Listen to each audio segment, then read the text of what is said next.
get back into the reading of Abominable Snowman Legend Come to Life by Ivan T. Sanderson, the legendary Ivan T. Sanderson. And we're about right here. So, we're about page 74. This may, in some measure, account for the solemnity with which a discovery made in 1912 was great. I got this report from Mr. Burns, mentioned above. It came to him from the principal, a Mr. Ernest A. Edwards, who states that he was residing in Squashwop, BC at that date, and said that he and his wife had unearthed on a small island in Nescane, a little way off the coast, a human skull that found protruding from the bank of the river. The location was noted for its abundance of arrowheads of Amerindian origin. The skeleton is stated to have measured from skull to ankle joint 7 feet 6 inches. So with feet and scalp, the person must have been 8 feet tall. Mr. Burns received this information in a letter from Mr. Edwards in 1941, and this included the further comments that I, altogether with my wife, examined the jaw. The teeth were of huge size, but in perfect condition. No cavities noticeable. The jaw was so large that it would span my face easily at the cheekbones. Together with the help of Indians, I carted it and shipped it to Wrexham Museum, North Wales, England, where I believe it still is.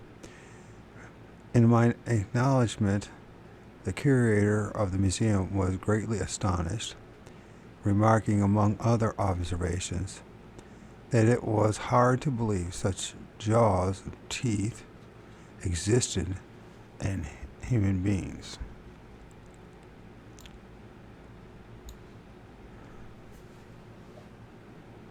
In receipt of such intelligence as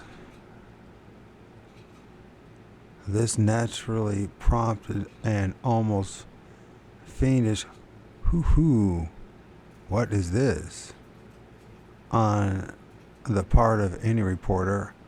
I so wrote to the curator of the museum specified, and got the following reply from the librarian of the town of Wrexham, not Wrexham, there being no such town in Wales or anywhere else in Great Britain. With regard to your query, I would check the minutes of the establishment, i.e. museum and public library, for the years 1912, 13, and 1914, and there is no mention of a receipt of a skeleton. Yours sincerely, Clifford Harris, FLA. Reports of discoveries of the skeletons of giant humans and humanoids are extremely numerous and have been coming in from all over the continent for many years. They constitute a subject of their own, which I have endeavored to pursue for a long time now, but I regret to have to say, without any success.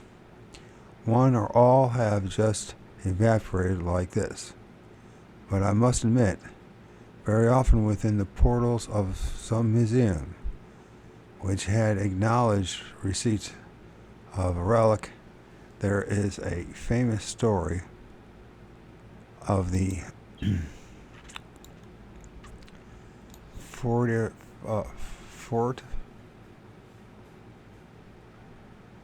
let's see, what was he trying to say there? Of the 40 mummified giants in Mammoth Cave, Kentucky, of giants and giant coffins in some unnamed cave in Utah, of others dug up in the peat bog of West Virginia and allegedly shipped to the Smithsonian, and of others preserved in sundry small county museums in Nevada. I have voluminous correspondence on file on these items, but have never yet managed to obtain sight of any single bone. This is odd because human giants are not really terribly rare. I have seen it stated that there are several thousand men or 7 feet tall living today in the United States, whereas such persons in the past would probably have been regarded with some awe and might have expected to have been accorded rather special burial, so augmenting our chances of unearthing them. The matter of skeletal remains of ABSMs, that's abominable snowmen, is of course of first importance and second only to the procurement of a whole living specimen. The chance of unearthing a skeleton of one is not quite so unlikely as one might suppose, for it now transpires that the very primitive peoples indeed seem to have performed deliberate interments, if only to clear away refuge from the cannibalistic meal in a cave. Some ABSMs might well have or have once been at such a level of cultural development, and it is consistently reported by the Americans,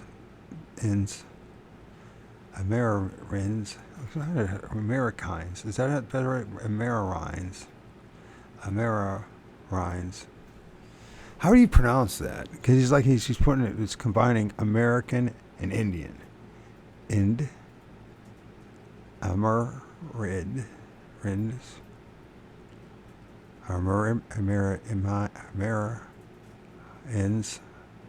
Oh, I can't stand it.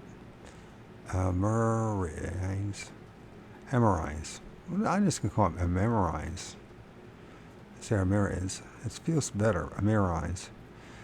By the Amerirines in this area, that their particular local variety indulge sometimes akin to hibernation or at least winter inactivity equivalent to that of local bears, and that they do this in caves.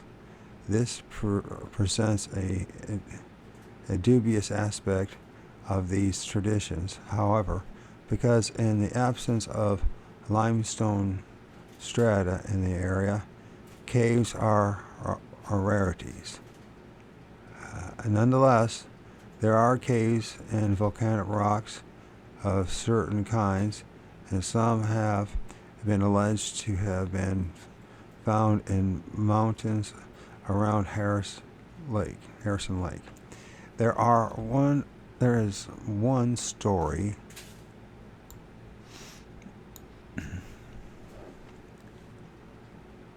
of such that pertains to ABSMs. This again I got from Mr. J.W. Burns. It goes as follows and comes from the American named Charlie Victor, a resident of Chilliwack on the Lower Fraser. The first time I came to know about these people, the local ABSMs, or abominable snowmen, now named Sasquatches, I did not see anybody. 3 young men and myself were picking salmon berries on the Rocky Mountain slope 5 or 6 miles from the old town of Yale. In our search for berries, we suddenly stumbled upon a large opening in the side of a mountain. This discovery greatly surprised us all, for we knew every foot of the mountain and never knew nor heard there was a cave in the vicinity. Outside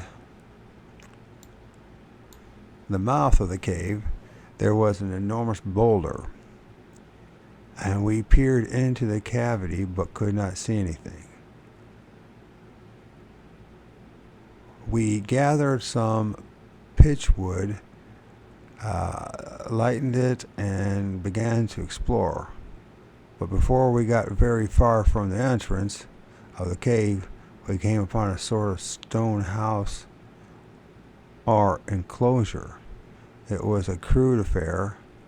We couldn't make a thorough examination, for our pitchwood kept going out. We left intending to return in a couple days and go on exploring.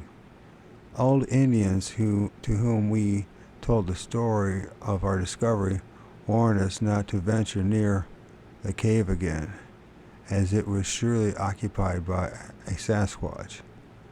That was the first time I heard about the hairy man that inhabited the mountains.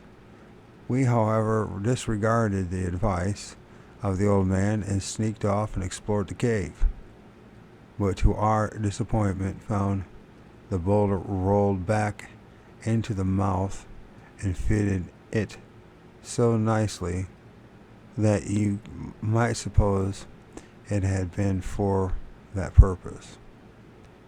The story seems to me to have a certain ring of truth about it. The idea of using a boulder as a door, either for protective purposes or for concealment of a breeding chamber, is not in any way illogical or impossible. There is, however, it should be pointed out, a modern tendency to, as it were, chase anything elusive back into the caves, and especially wild men, probably because of all that had been written from archaeological texts on comic books. 2 comic books, excuse me. It's very hard to read this. About cavemen, the majority of primitive hominids did not live in caves simply because the number of caves available was, except in a few special areas, very limited. Further, they may have first entered them to get away from either the heat or rain as much as from cold. Yet the remains of early men and animals are better or more readily preserved in cave floors than out in the open, while the locating open air camping sites is very chancy.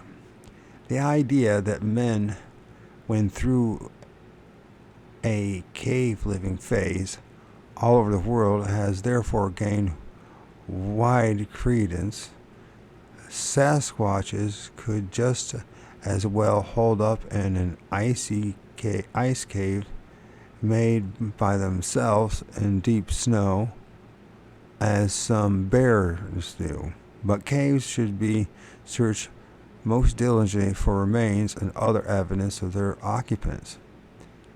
It was not too far away from this alleged cave site that the next encounter, of which we have record and that is documented, sworn to and witnessed by more than one person, took place in 1915.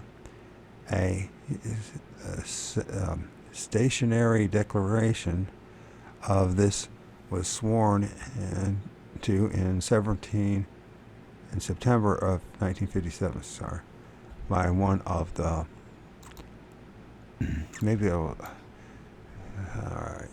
participants, Mr. Charles Flood of Westminster, BC.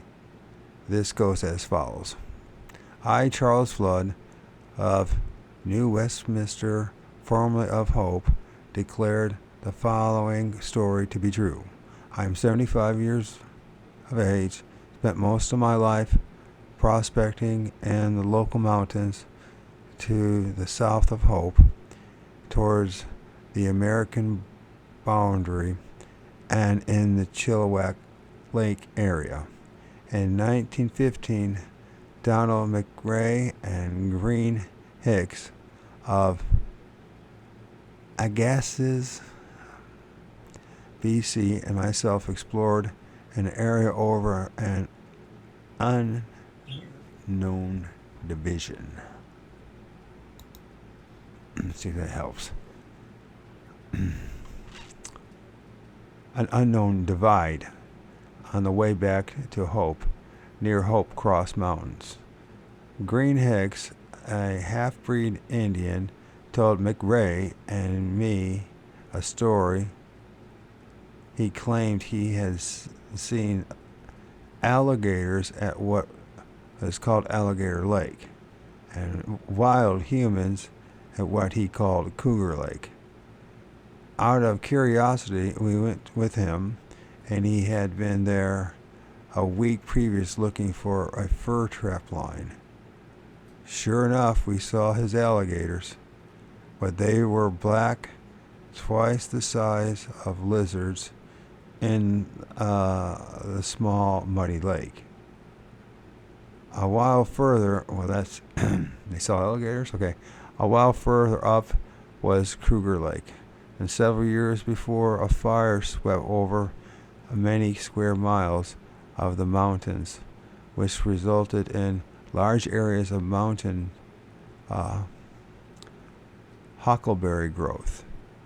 Green Hicks suddenly stopped us and drew our attention to a large, light brown creature about 8 feet high, standing on its hind legs, standing upright, pulling the berry bushes with one hand or paw towards him, and putting the berries in his mouth with the other hand or paw. We stood while wondering. And McRae and Green Hicks were arguing. Hicks said, "It is a wild man," and McRae said, "It is a bear." As far as I was concerned, the strange creature looked more like a human being. We seen several black and brown bears on the trip, but that thing looked altogether different. Huge brown bears are known to be in Alaska, but have never been seen in southern British Columbia.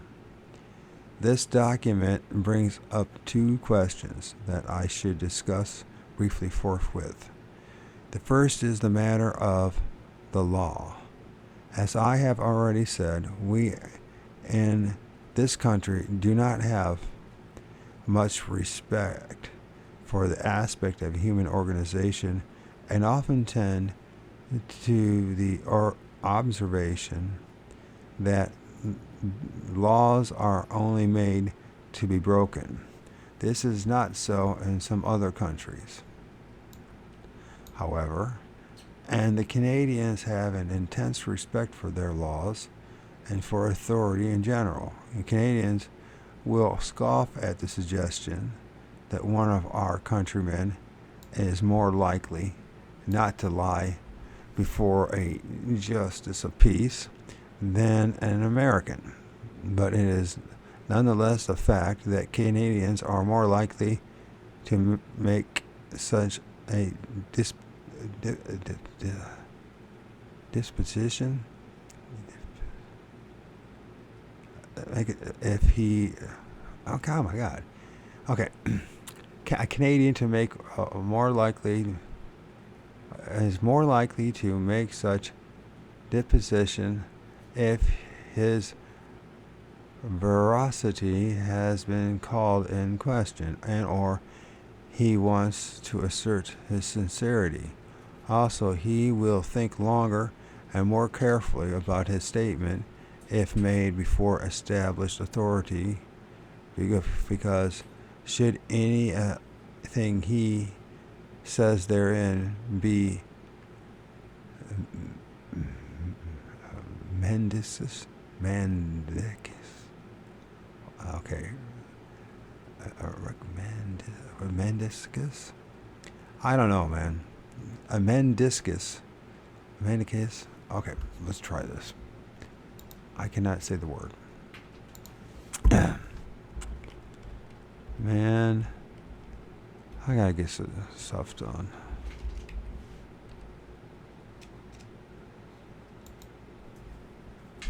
Sorry about this. I'm having a struggle as usual. Mendacious. Mendacious. How did I not get it? Mendacious. Damn it. Mendacious.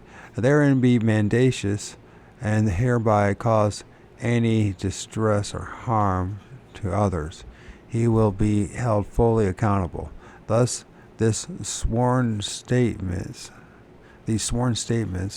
and others that follow have a rather strong implication. The other matter is the introduction of an almost classic red herring. An inexplicably high percentage of all esoteric investigations turn up other unexpected and apparently unrelated matters that are often just as weird, if not more so, than the original object of pursuit. In this case, the matter of alligators is quite extraordinary. Alligators per se are only two in number, one species being indigenous to the Mississippi Valley around the Gulf of Florida, and the other to the Yangtze Kang Valley of China. I guess that's what it's process. The term alligator has, however, become a colloquialism for all the crocodilians, and it is also applied to some countries to various lizards that spend most of their time in fresh water. Popular names are also very dangerous in that they become displaced in the most outrageous manner, such as the designation of a species of tortoise in Florida as a gopher. When that is the name of a group of small mammals, otherwise called ground squirrels.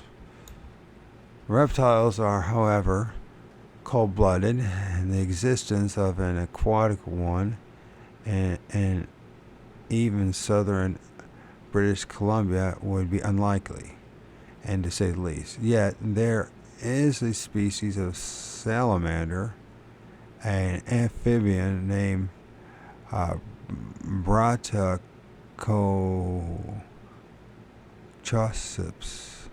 That's how Chops? Found in Alaska, The giant salamander of the mountain streams of Japan is customarily iced in every winter. The mere mention of such a creature as an alligator in this story tends to cast doubt upon its other features. But then who is to say what can or cannot be? There is a volcanicity in the area, and there might thus be hot and warm springs and lakes there. Also, at one time, one or other of the present day species of alligators must have gotten either from China to the Mississippi or vice versa. The only route for such an immigration over the Bering Strait, or they sailed them there as pets, or they flew them there as pets, thus passing through what is now British Columbia along the way. This matter of volcanicity and hot springs brings us to, and then it says here, before going further, recent discoveries have indicated strongly that there may be fairly large aquatic lizards indigenous to this area. Another really quite fabulous item of the Canadian ABOMINABLE. This is the matter of the lower Nahanai area of Northwest Territories. If you go to the western part of Northwest Territories, you will soon or later be told about a place where banana trees have been grown. This sounds quite wacky, but if you pursue this matter diligently, you will learn that in the area of the junction of the Liard and South Nahanai rivers, lying against the vast mountain barrier which cuts our entire continent from the mouth of the Mackenzie River on the Arctic Sea into the Veracruz on the Gulf of Mexico, abutting onto the Central Plains like a monstrous wall. There is a volcanic area where hot springs are found. There have been missions stationed along the Liard for over a century, and it is quite true that at this magnificent vegetables are grown out in the open in the brief but intense summer. Also, they have been raised indoors. Among the latter have been a number of banana trees. However, this area, while it lies at the south end of the vast Mackenzie Range, has long been one of myth and fantasy. The reports emanating from there cannot better be summed up than by quoting a column from a publication named Doubt.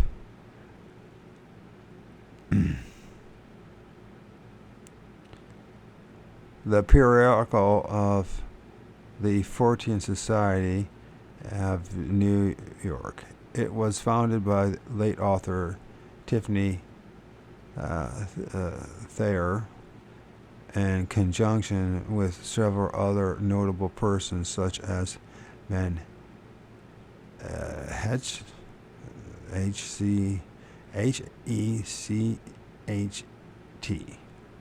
Heched, something like that,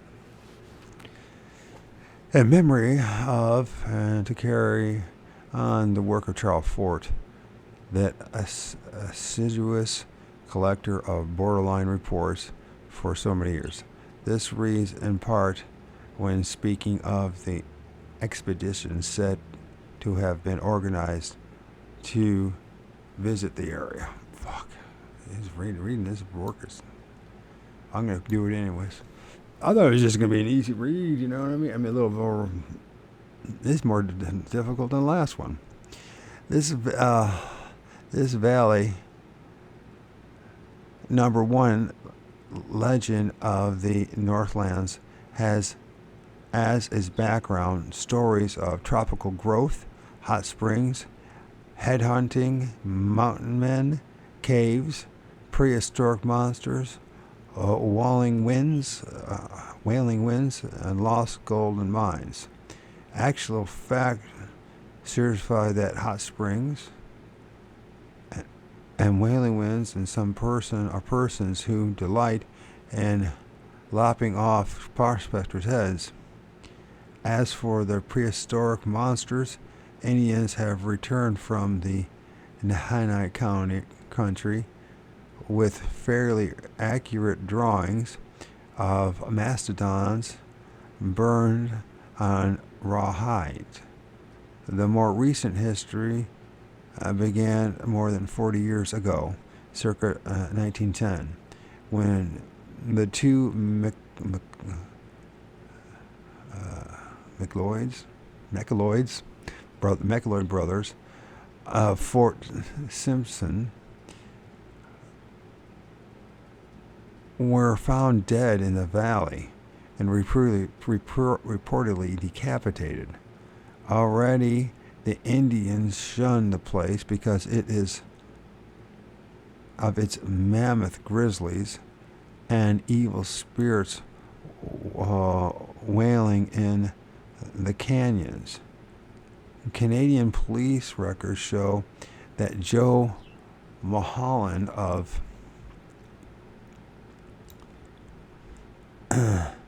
Minnesota, Bill Epsler, I think that's what it is, of Winnipeg, and Phil Powers and McLeod brothers of Fort Simpson, Martin Jordanson, Yukon Fisher,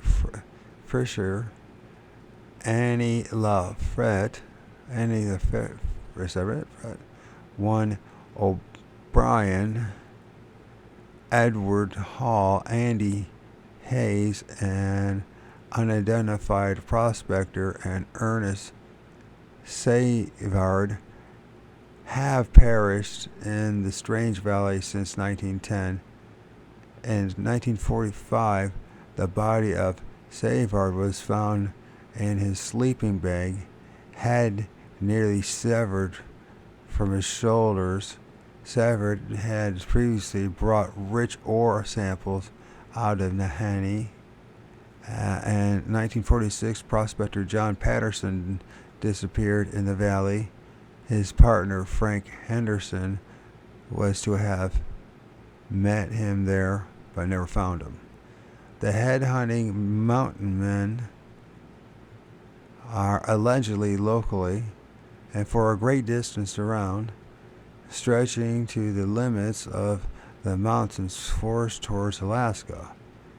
East of northern Manitoba and south all the way to the lower Fraser, then beyond to be the ABSMs of the Sasquatch type, and with all its characteristics such as winter withdrawal, occasional bursts of carnivorousness, and so forth.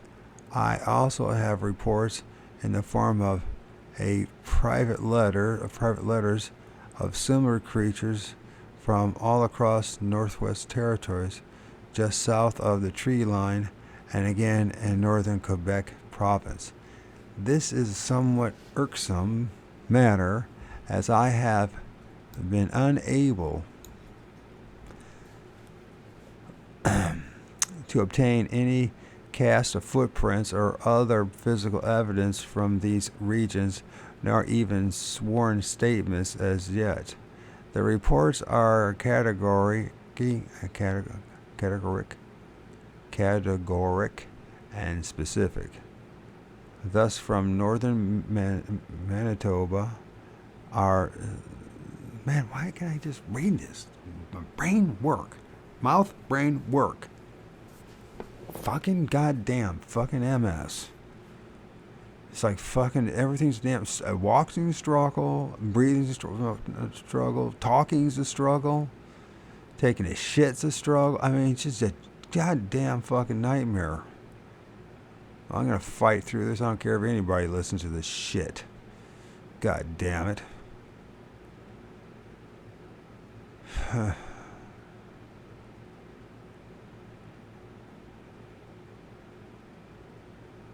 Those from the northern Minnesota are second-hand only, and from the Amerindians,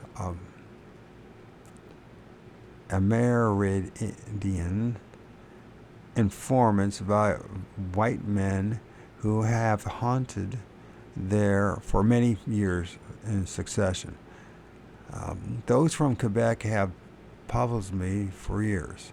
I have constantly heard about them, but I have only 3 pieces of paper to show for my exhaustive and prolonged inquiries and appeals. Could you just write like a normal human being, dude?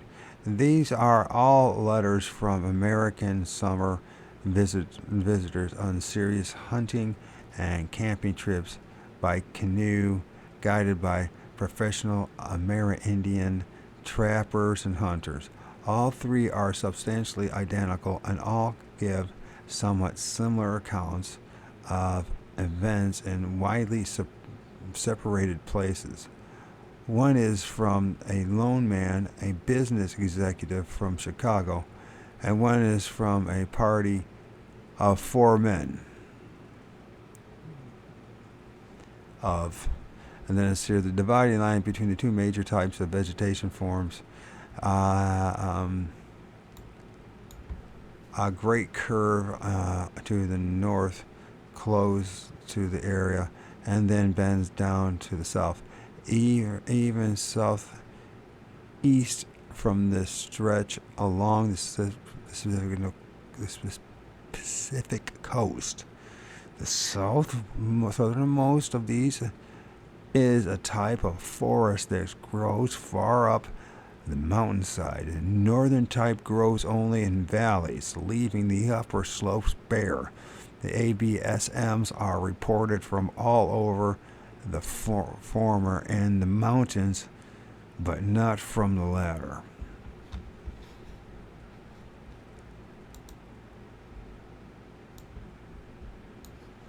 Assorted professions who have hunted for years on annual vacations together. The third is from the father of families, of the family of 4, 3 grown sons, and then teenage daughter. In each case, a tall, very heavily built, man-shaped creature with bullet head and bull neck, clothed all over in long, shiny black hair, with very long arms and short legs and big hands, is said suddenly to have appeared on the banks of the river in which the party was quietly fishing. On one occasion, the creature is said to have carried off some fish left on a rock on the bank. On another, it chased the Amerindian, guided out of the woods and into his canoe, and then waded some distance out into the water after him. The family party seemed to have become fairly familiar with 2 of the creatures over a period of several days. They say that they constantly prowled around their camp and showed themselves among the trees whenever they went out in the canoes. One seems to have shown signs of chasing the girl on one occasion, but the father told me they gained the impression that this seemed to be more through curiosity than menace. 2 of the Amerids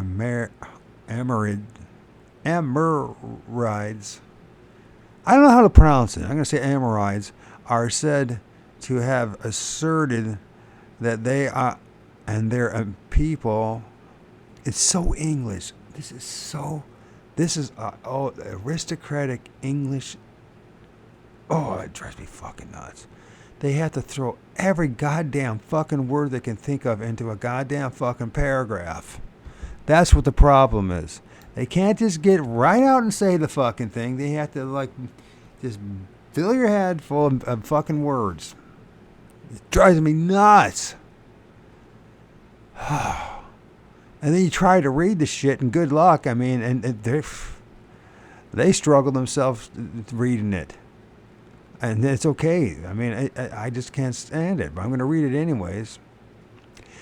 Of the two Marids are said to have asserted that they and their people knew the creatures quite well, and that there were quite a lot of them in those forests.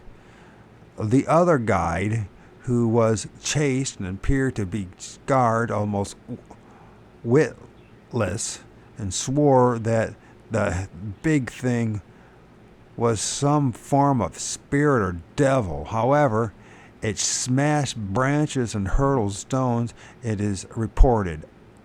Could you have said it any other way? Yes, you could have, but no. Gotta impress your buddies. Fuck. I am frankly stymied over these reports. Two of the writers asked that I withdraw their names in perpetuity, as they did not want the reports to become known to their business associates. The third man I never traced. It was many months before I could get to the places from where these people wrote, and although I traced two of them, they all stopped answering my letters, and I'm left with nothing to follow up. Well, maybe if you would write like a normal human being, they would have answered you. This is an almost chronic condition of laborers in the vineyards of the ABS Emory. It doesn't even feel right. The ABSM Uri. People almost all just dry up in time. Of course, many probably write in first place by way of a joke, or just to see how gullible the inquirer is, but not all are of this ilk.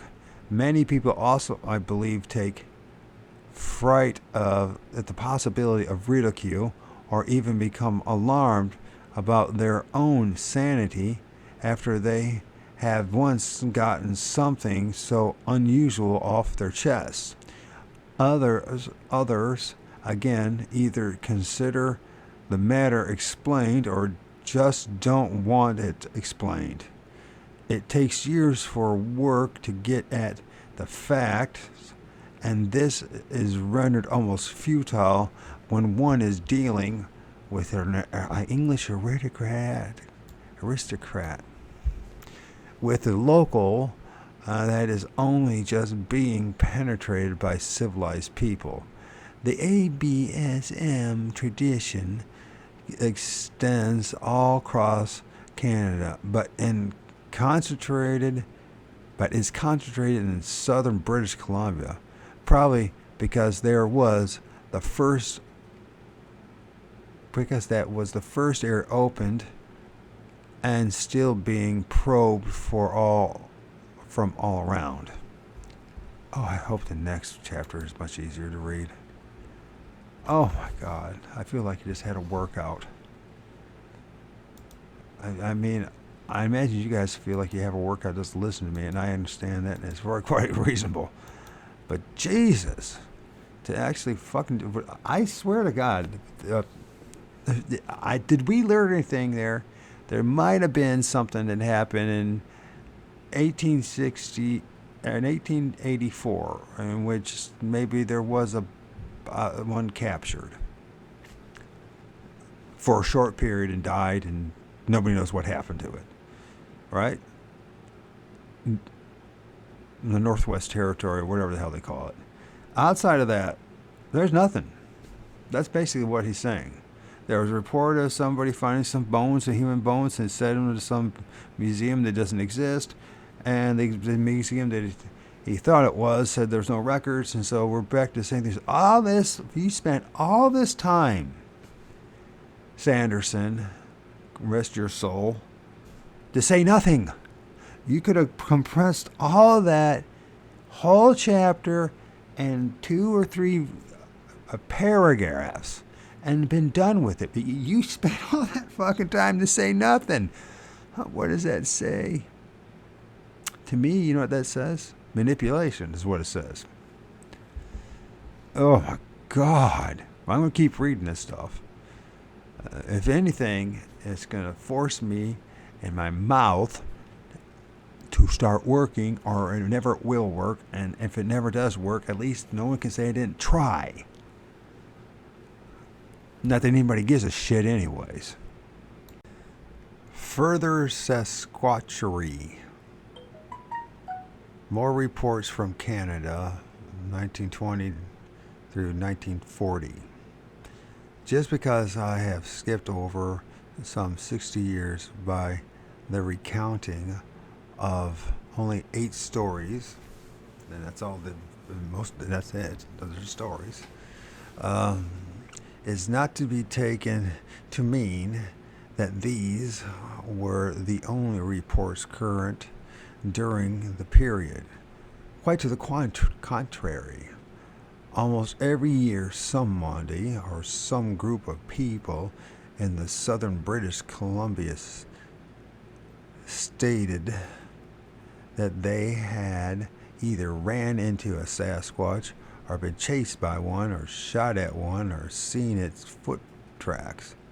Many of these accounts are from our friends, the Amorids. The Amorides. I don't know. I'm going to just say Amorids because I don't know how to pronounce it. Maybe we'll look it up and see if there's even such a thing. Is even such a word?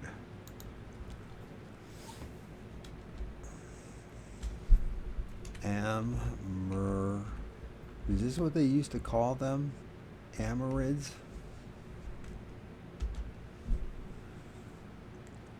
There's even a freaking word.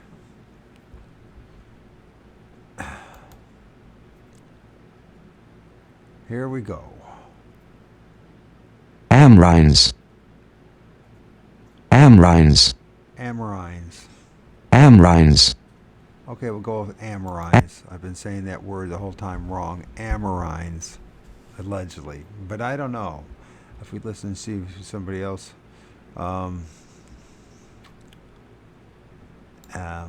let's try somebody else's take on it.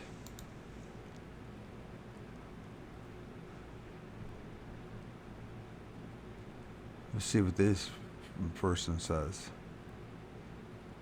Amarind. So they can't even on YouTube, even on Google they can't. So this guy calls Amarin. The other guy says Amarine. I'm going with Amarin. So maybe I was saying it right. Fuck if I know. Okay, and the friends, the Amorids, and many of them are not specifically dated. They begin, quote, some years ago, or end of quote, or quote, early last year, dot dot end of quote, but fail to state which year, how many years ago. A lot of these have become garbled because of loose reporting and because they were made to specialists in local languages, each of which has a different name for its local ABSMs. The very name Sasquatch, now so widely disseminated or known in Canada, is actually of partially artificial construction and was first, I understood, coined by Mr. Burns in an effort to obviate some of these muddled or and and to draw attention to the first that throughout a very wide area from the Yukon to the to California. Okay. All the names refer to the same creature. This name is derived from the Salish Amerindian word from wild man of the woods, which may be transliterated as T Etl Squaw I can't pronounce any of that. Also written as Sami Soak Wayam. So Sami Squaw Wayam. So it's T Sami Et Squaw Wayam or Sami Squaw Wayam. And I'm sure I didn't pronounce that fucker right either. From the form used by the Chehalis tribal group. Further south among the Pujans, the name was Hokuam. Now the name of a flourishing small town in the Chehalis River south of the Olympic Mountains of Washington State. Now, I don't even come from that part of the North America, so these names I've heard from my friend JT from Sasquatch Confessions, but saying that, it doesn't mean I understand or ever read it before, or even said these names myself. So I struggle with this. I struggle with everything. So, anyways. However, many of the locals had a habit of prefixing almost everything with a sibilant, so that this name also came as so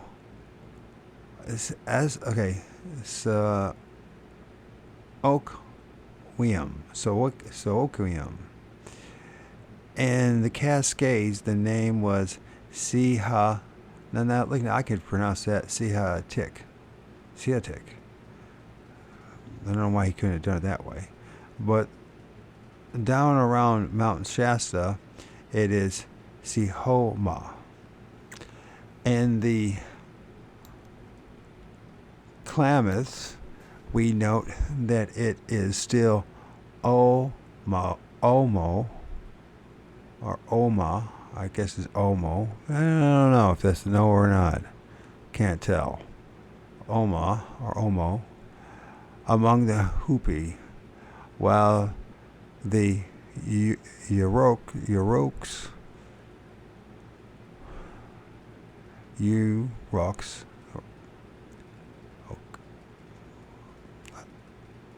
I guess the Yuroks, call them Tokimusi.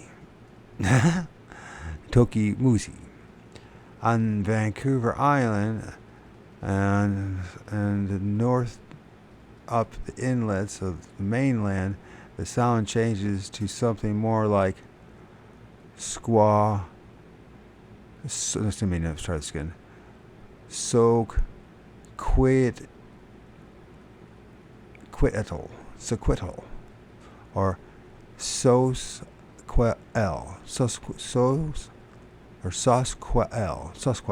Maybe that's what it is. Sosquatl. Sosquatl. And was from this that Mr. Burns derived the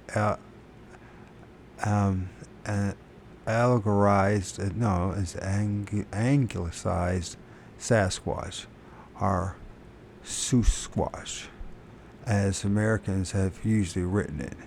So it's either Sasquatch or Susquatch. Whew. I mentioned above that all these names refer to a single kind of creature. This is so as far as the Amerids are concerned, but you may well ask as you read on how come these creatures are stated to vary so much in appearance.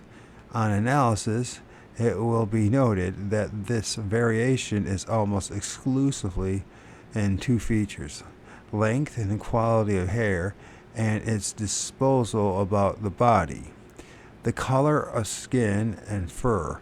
Further analysis will also show that these differences seem to be due to age and sex.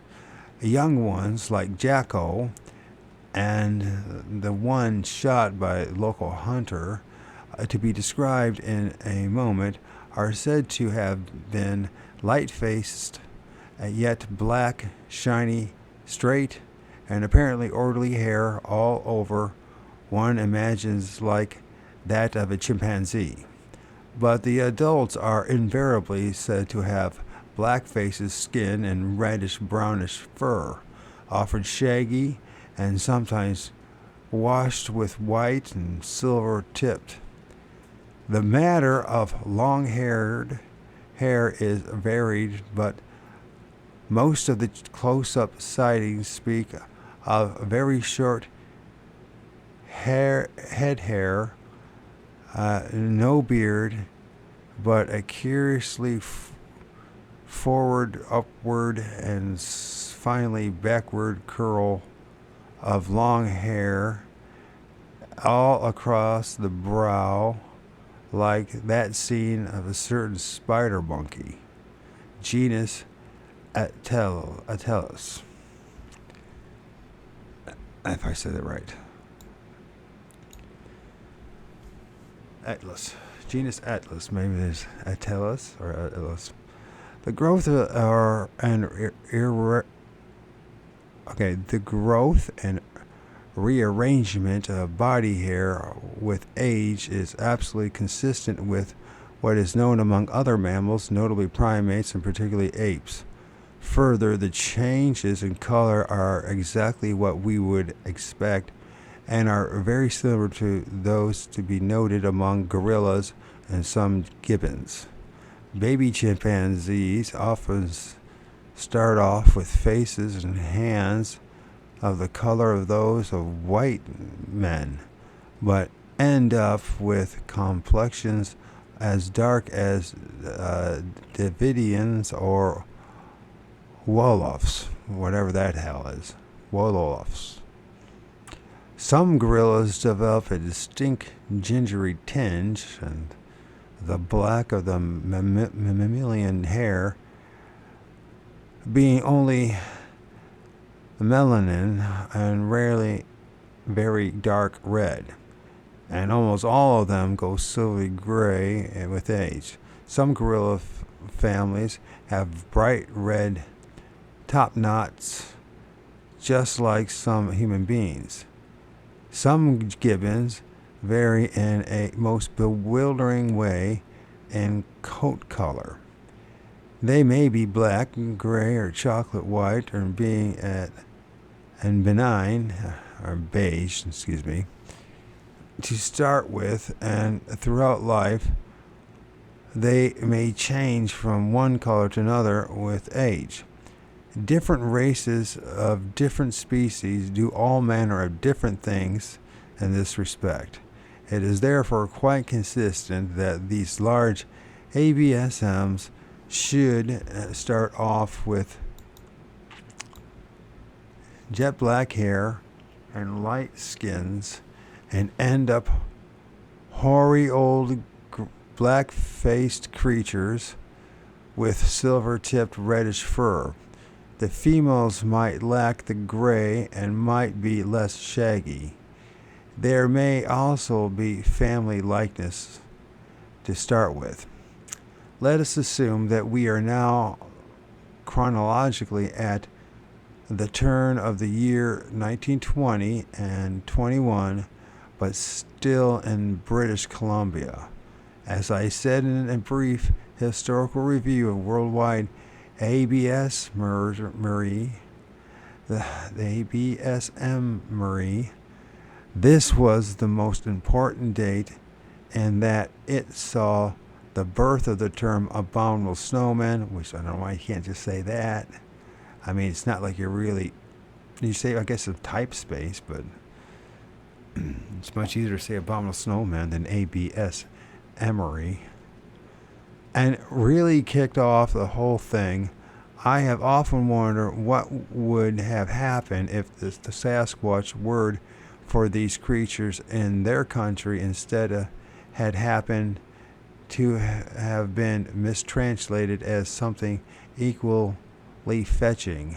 I suppose we would then in time have witnessed a New York Journal American expedition to Harrison Lakes and an Admiral Byrd flying skin trophies to Chicago from the hamlets of the Alaskan Panhandle.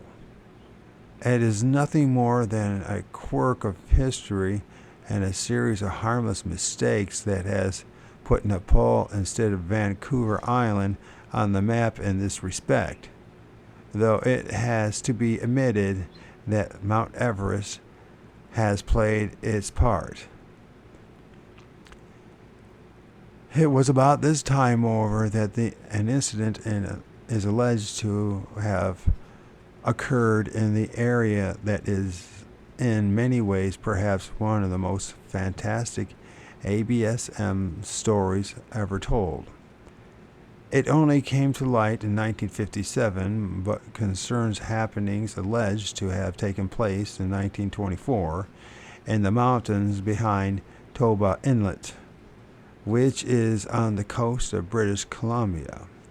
It came to light through a letter written to John Green, owner of the Advance Public, published in Agassiz, a small town near Harrison, some 70 miles from Vancouver, by a retired prospector and lumberman of Swedish origin named Mr. Albert Ostman. This letter was a result of the publication of Mr. Green of an affidavit sworn to by Mr. William Rowe, then of Edmonton, Alberta, concerning certain experiences he had in the year 1955 on Mesa Mountain on the Alberta border. This later statement is reproduced in full in the next chapter and concerns Mr. Rowe's meeting with a female Sasquatch. Reading this, Mr. Osmond apparently decided to break more than a quarter century of silence and relate what had happened to him.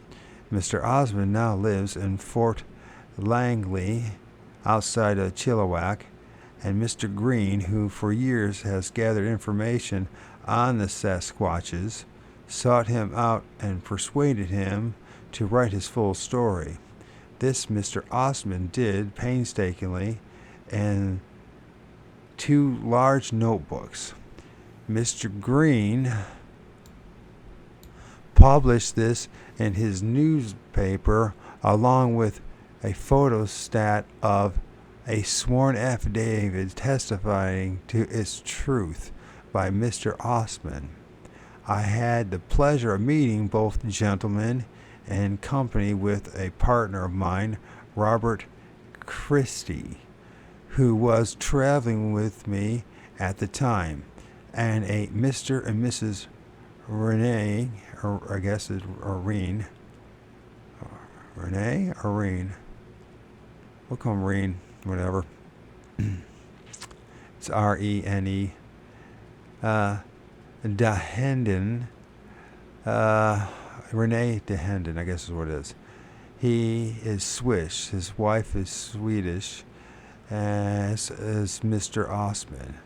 As I already had Mr. Osmond's story both on paper and on tape from an interview between him and a reporter from a local radio station. I confined my questions to trying to recall his memory about certain zoological or anthropological details. I fully admit to have loaded these questions with snares and abstruse technical catches, to having been rather rough in my approach. I know that I thereby incensed Mr. Green and the Denahans, who not only have a very great affection and respect for Mr. Osmond, but feel that with his still slight language difficulty, outsiders such as I tend to rattle him. I do not agree in that Mr. Osmond has the wisdom of age as well as long as experience and a sense of humor that cannot be downed. I don't think what he was annoyed with me then or will hurt if he reads this. In fact, I felt that he was twinkling at me all the time. I fancy that if he ever thought of me after I left, it was simply as a very funny fellow.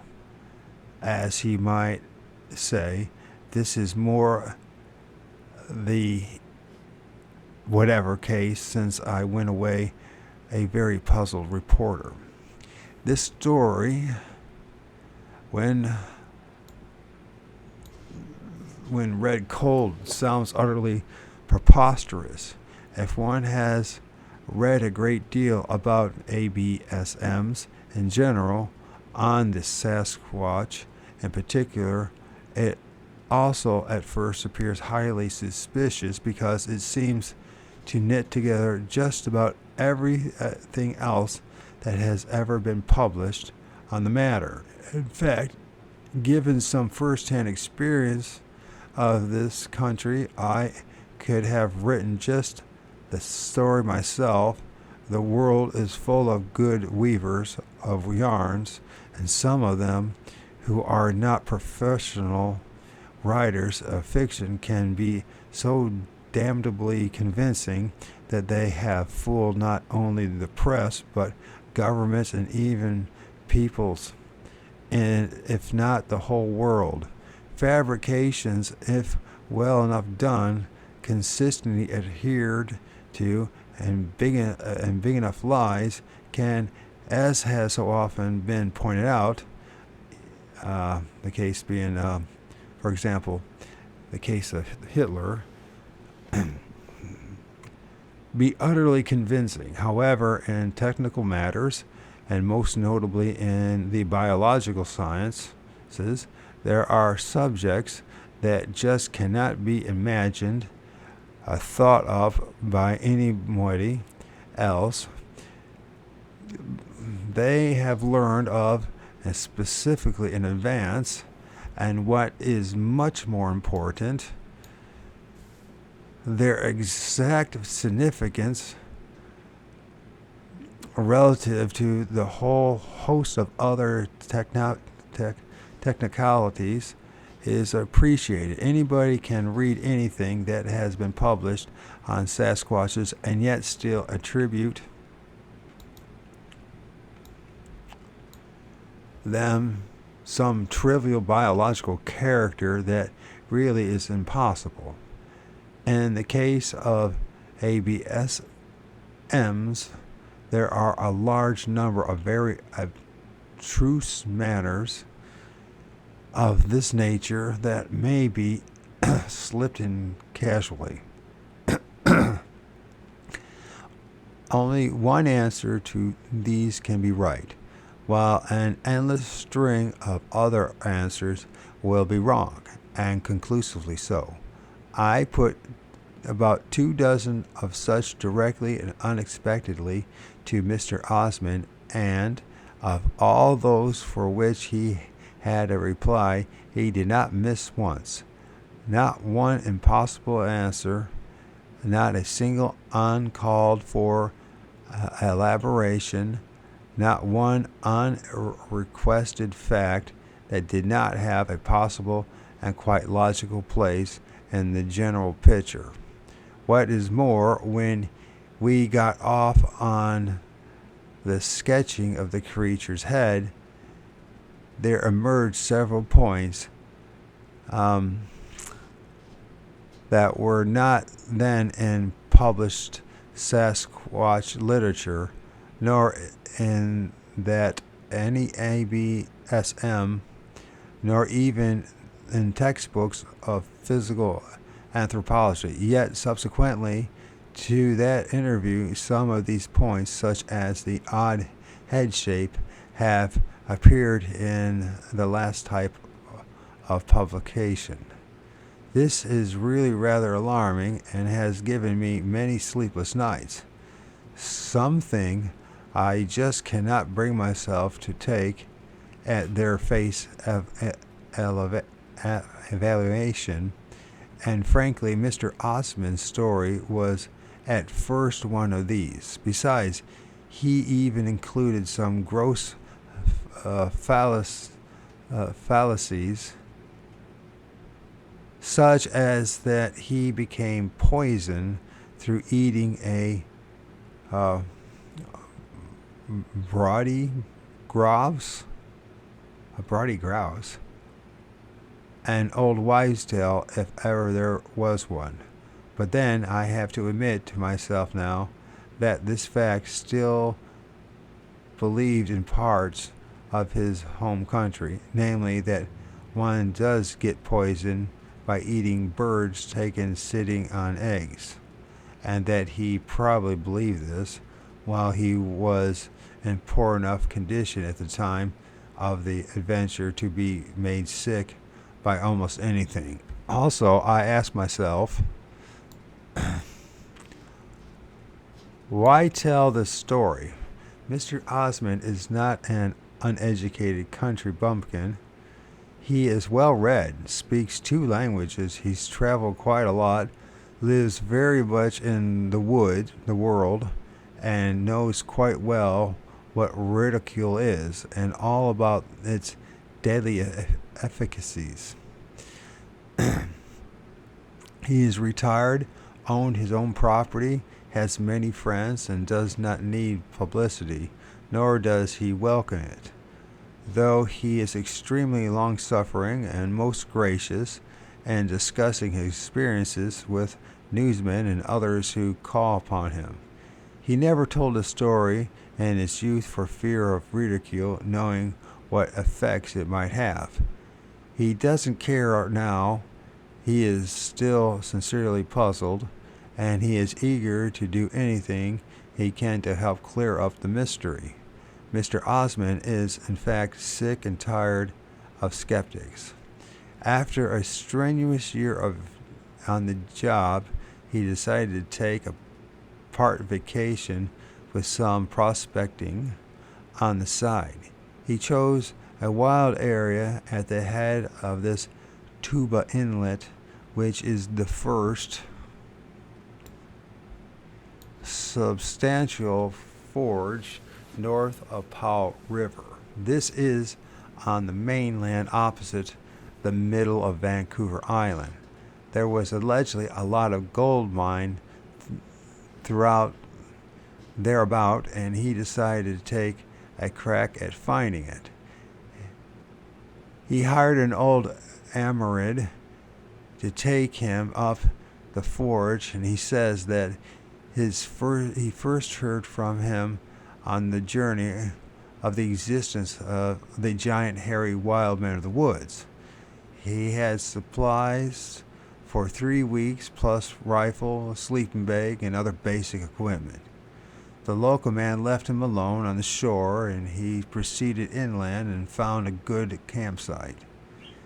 This he fixed up very comfortably, making a thick bed of small branches on which to place his sleeping bag, and hung his supply bag well off the ground on a pole. And next morning he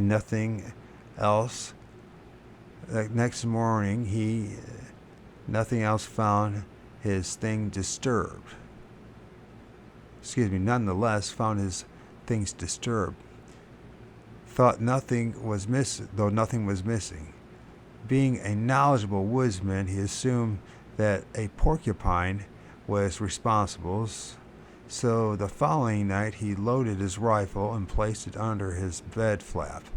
The next morning he found, to his dismay, that his pack sack still hung from the pole well off the ground, but that its contents had been emptied out and some items of food taken.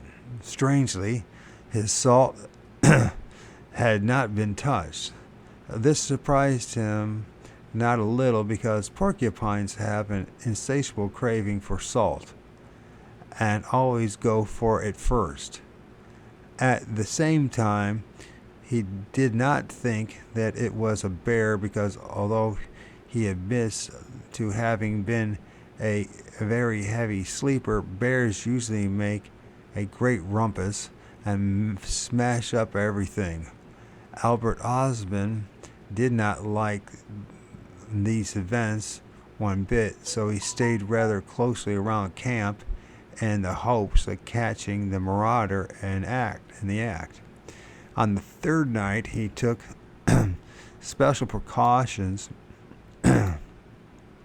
intending to stay awake all night. He did not undress, but merely removed his boots and left them at the bottom of his sleeping bag, and put his geological pick at hand, and took his loaded rifle and the bag with him. But he didn't fall asleep. Next thing he knew, he was being picked up like a puppy in a paper bag, and felt himself heaving as he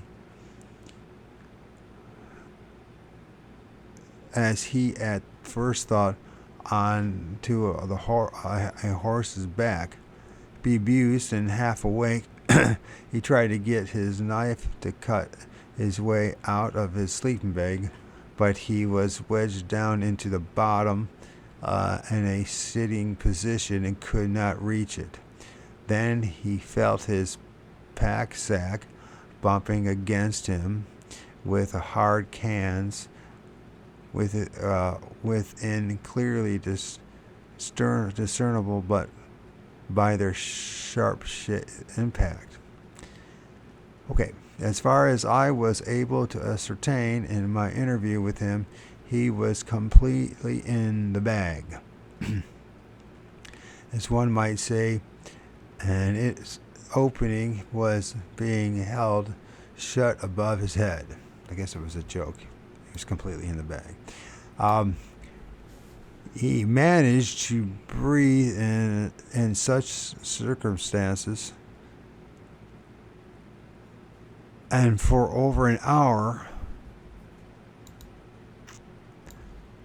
puzzled me, until he explained that he was slung over the back of something walking on two legs, and that its hand wasn't big enough to go all around the bag opening.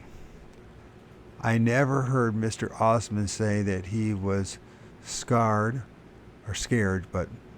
but he admits that he was terribly hot, and that his cramped legs were extremely painful.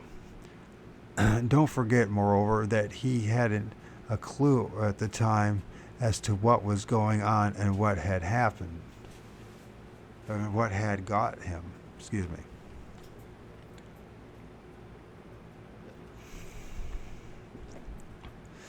He says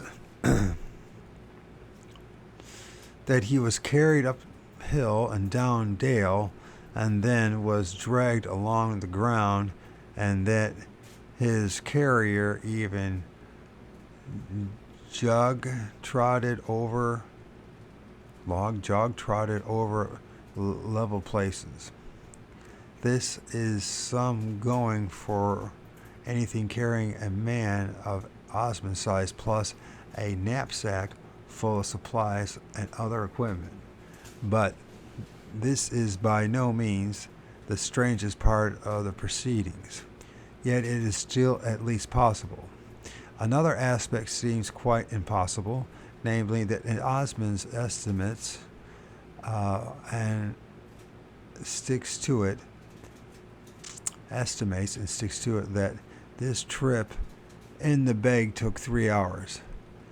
In an interview with a commentator from a radio station, a tape of which I have, but made, of course, a quarter of a century later, he says 30 miles. Personally, I fail to see how he survived such an ordeal, stuffed up in a bag, but that is not so much the point. What is are the time, the distances, and the speed of travel implied.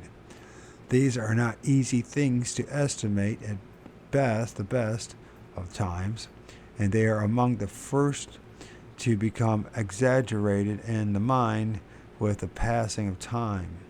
I wish that Mr. Osmond had not tried to give any estimates on such a late date, since it causes the eyebrows of all who read and hear his story to go up sharply.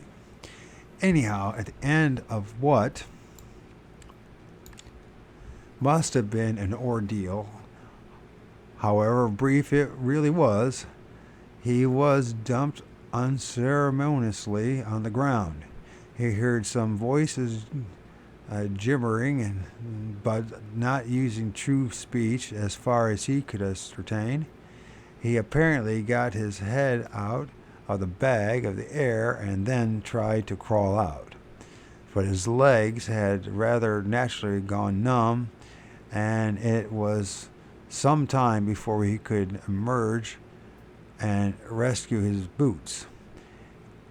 It was still dark and starting to rain, and then he tells in various characteristic ways what happened when it began to dawn.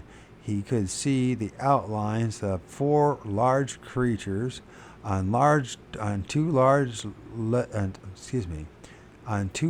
around him. I don't know if his native Swedish wit got the better of him, but he says that when he could stand up, he asked that somewhat banal question, "What do you chaps want with me?" I find this most refreshing.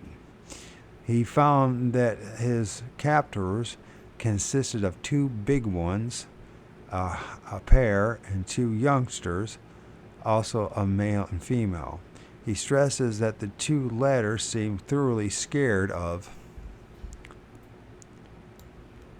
him, and that the old woman, as he rather delightfully called the elder female, seemed very peeved with her mate for dragging such an object home. But he then goes on to say, and this I find very interesting, if odd, that the old man kept gesticulating and telling the others all about it.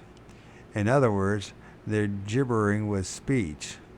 All of them were hairy and without clothing, and Osmond estimated the old man to have been between 7 and 8 feet tall. When the sun was fully up, they all left him. He says that he found himself in a 10-acre bowl high in the mountains. And this is very important. During the day, they left him. Its edges so steep that to be unscalable, and with only one outlet, a V-shaped cut with walls about 20 feet high and about 8 feet wide at the bottom. It is not quite clear why, at this point, he did not try to make a break for this gap, but this was possibly because he was still wobbly legs. Later on, he made several attempts, both frontally at speed and subtly, but the old man kept a wary on him and invariably cut off his approach, making pushing motions with his hands and a sound that Osmond invariably described as something like suka, suka. However, when he first arrived, he moved over to the opposite side of the bowl and set up camp under two small trees. I find the inventory that he says he took of his possession most interesting. Prunes, macaroni, his full box of rifle cartridges, and his matches were missing. So was his pick. Otherwise, all was intact. He had an emergency waterproof box of matches in his pocket, but says that there was no dry wood in the valley, which seems to have been open and grassy with a few scattered junipers. All of his cooking utensils had also been left, but he opened the coffee can and went to look for water. I will now complete the story as best I can from the various versions that I have heard, though I would stress that Mr. Osmond is remarkably consistent. However, many times he tells his story. Each interviewer, however, manages to ask a new question and elicits from him some scraps of information that the teller had not thought of or mentioned before. As I don't know the sequences in which the various versions were recorded, I have no way of differentiating between the inconsistencies and the mere additions. It would seem that Osmond made his first attempt to get out on the second day, but was driven back by the old man. The young male kept coming closer to him, and he finally rolled his empty snuff box to him. The Sasquatch grabbed it, showed it to his sister, and then took it to his father. Somehow Osmond got it back because he used it later.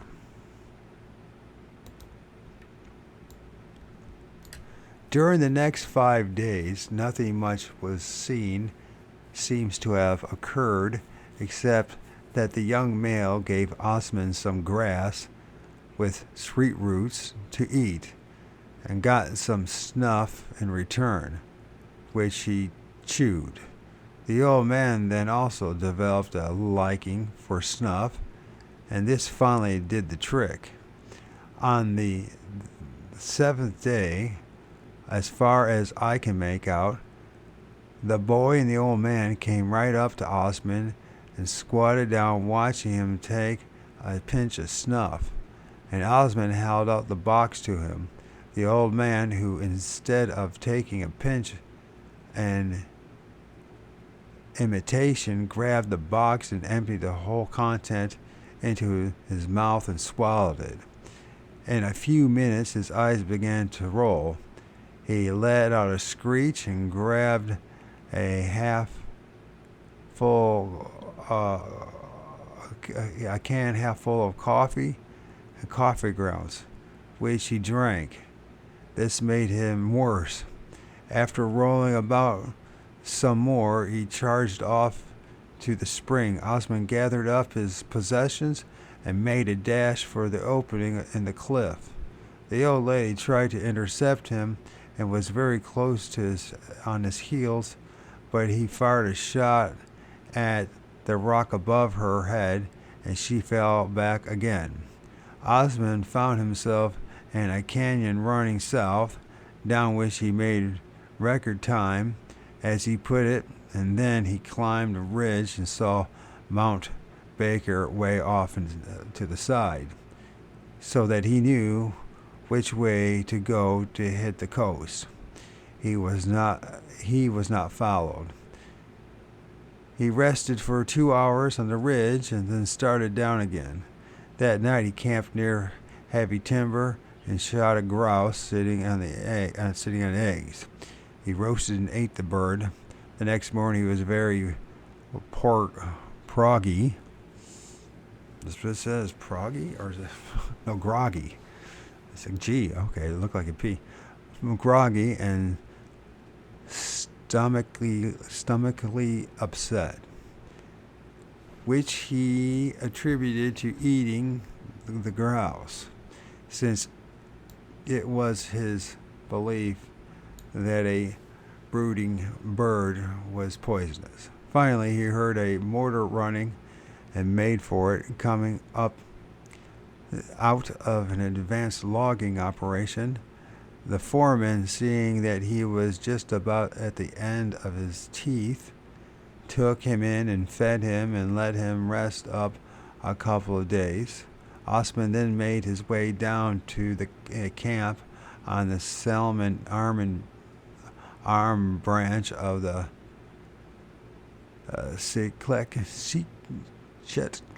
Chelt Inlet, if that's how it's pronounced. Chelt, Sechat. Belt, Chelt. Is it sick? Chelt, something like that.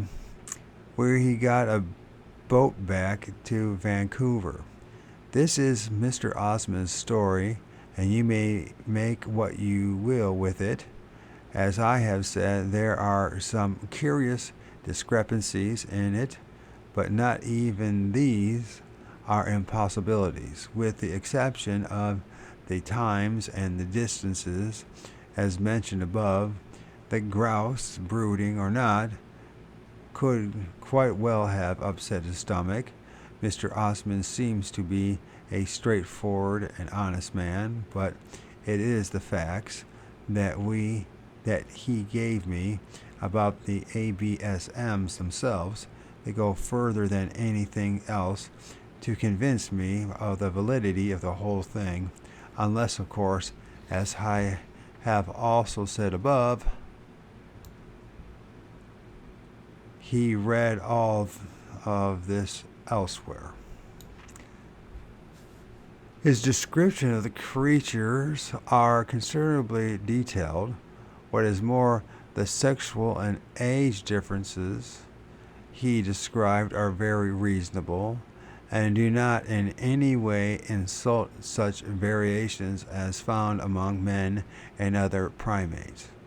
Of the adult males, he says that he was about 8 feet tall, barrel-chested, with powerful shoulders and a very pronounced and large hump on his back, causing his head to be carried somewhat forward.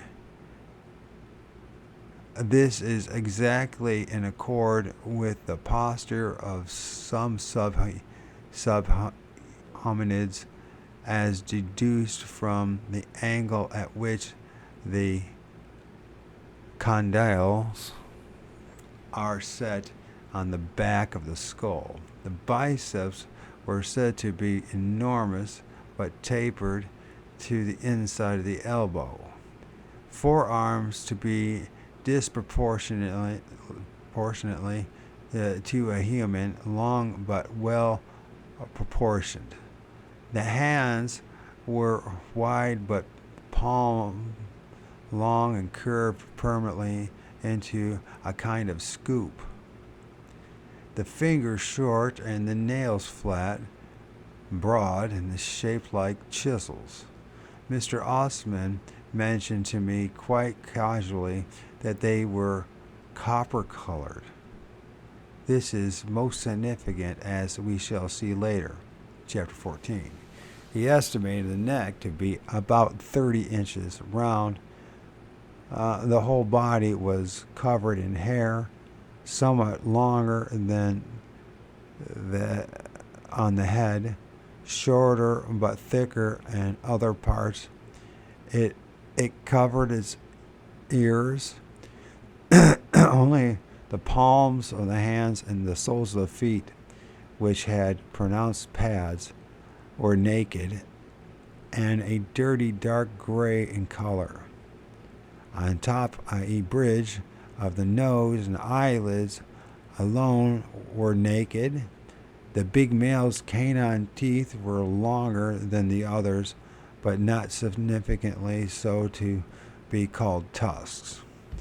The adult female, described as being over 7 feet tall and weighing about 500 or 600 pounds, he said that she could have been somewhere between 40 and 70 years old, using humans as a criterion, but she was apparently very ugly, with an enormous wide pelvis that caused her to walk like a goose. She had long, large, and pendulent breasts. The young male spent most of the time near Osman and was thus most closely observed. Osman said that he could have been anywhere from 11 to 18 years of age, but was already 7 foot tall and weighed about 300 pounds. His chest would have measured between 50 and 55 inches around, and his waist was some 26 to 38 inches. And don't forget that Mr. Osman was a lumberman and better at estimating the girth of things, like trees, than the average person. He was wide-jawed and had a narrow, sloping forehead. The back of the head, as in all of them, apparently rose some 4 or 5 inches above the brow line and was pointed. Mr. Osman went to great pains to explain this and to get the shape just right. The head hair was about 6 inches long, that on the body shorter but much thicker in some areas. The young female was very shy. She did not approach Osman closely but kept peeking at him from behind the bushes. He could not estimate her age, but remarks that she was without any visible breast development, and was in fact quite flat-chested. Like her mother, she had a very pronounced up-curled band across her brow ridge. This was continuous from temple to temple. Curiously, no amount of questioning would prompt Mr. Osman to elaborate any further on this individual, which may in part be psychological, since it seems to be his conviction that he had been kidnapped as a potential suitor for her. And I think he had a sort of subconscious, or rather touching modesty about her shyness. Mr. Osman maintains that delightful old world delicacies about the properties and neatly turned aside some purely biological questions with such non-committal phrases as I wouldn't know about that. But he did tell us a few more interesting observations on the behavior of the group. First and foremost was the gibbering in which they indulged. As his story progresses, it becomes quite clear that he assumed in the end that they were actually communicating intelligently, since they made a variety of noises befitting special situations and seemed to discuss the objects they carried one to another. There was also a delightful expression, ook, O-O-K, quotes, that the young male made on one occasion. Then almost equally significant was the fact that the old female and young male went regularly to gather vegetable foods, and the former going out of the gap and returning with armful of branches, including fresh spruce and hemlock tips, grasses and ferns. These, he told me, she washed and stacked up. She also brought quantities of a certain kind of groundnut, of a kind that Mr. Osmond had often seen in abundance on Vancouver Island, shades of Milk King. Shades of Mike King. Like the name Mike King. I don't know. Inquiry elicited the fact that this is a root noodle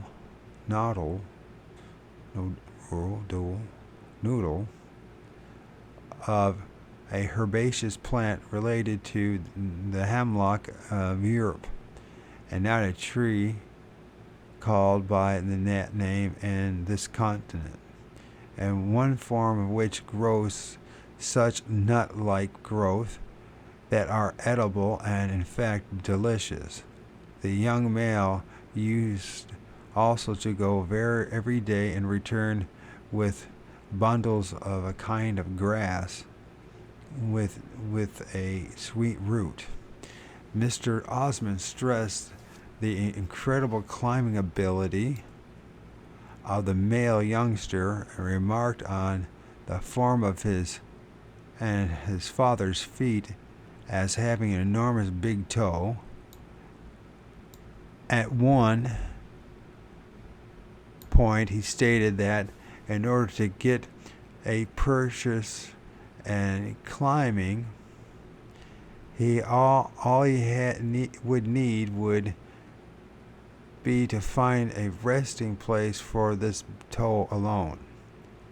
One of Mr. Osmond's observations is very peculiar, and is one which can be taken either as evidence that the whole thing is a wild fabrication, or as glowing testimony to the recorder's veracity and power of observation.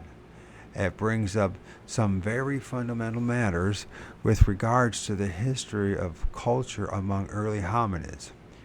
If it proves to be true, that is, this was that, according to Mr. Osmond, the four creatures slept and lived for the most part under a rock ledge, like the rock shelters known to have been favored by many Stone Age men, and this, which was some 10 feet deep and 30 feet wide. He says that they had regular beds of branches, moss, and dry grass, and that they were coverlets of woven strips of bark forming great flattened bags. That's what it says, bags. And stuffed with dry grasses and mosses. However, I could not elicit from Mr. Osmond any facts as to whether he visited the shelter and examined these objects, or if not, how he knew so much about their construction and composition. This worried and still worries me. Should such items have existed, combined with the primitive speech, the collection of food, and its washing, we are faced with a pretty problem. Are we to suppose that prior to the use of bone and horn tools, such as little, very primitive Australopithecines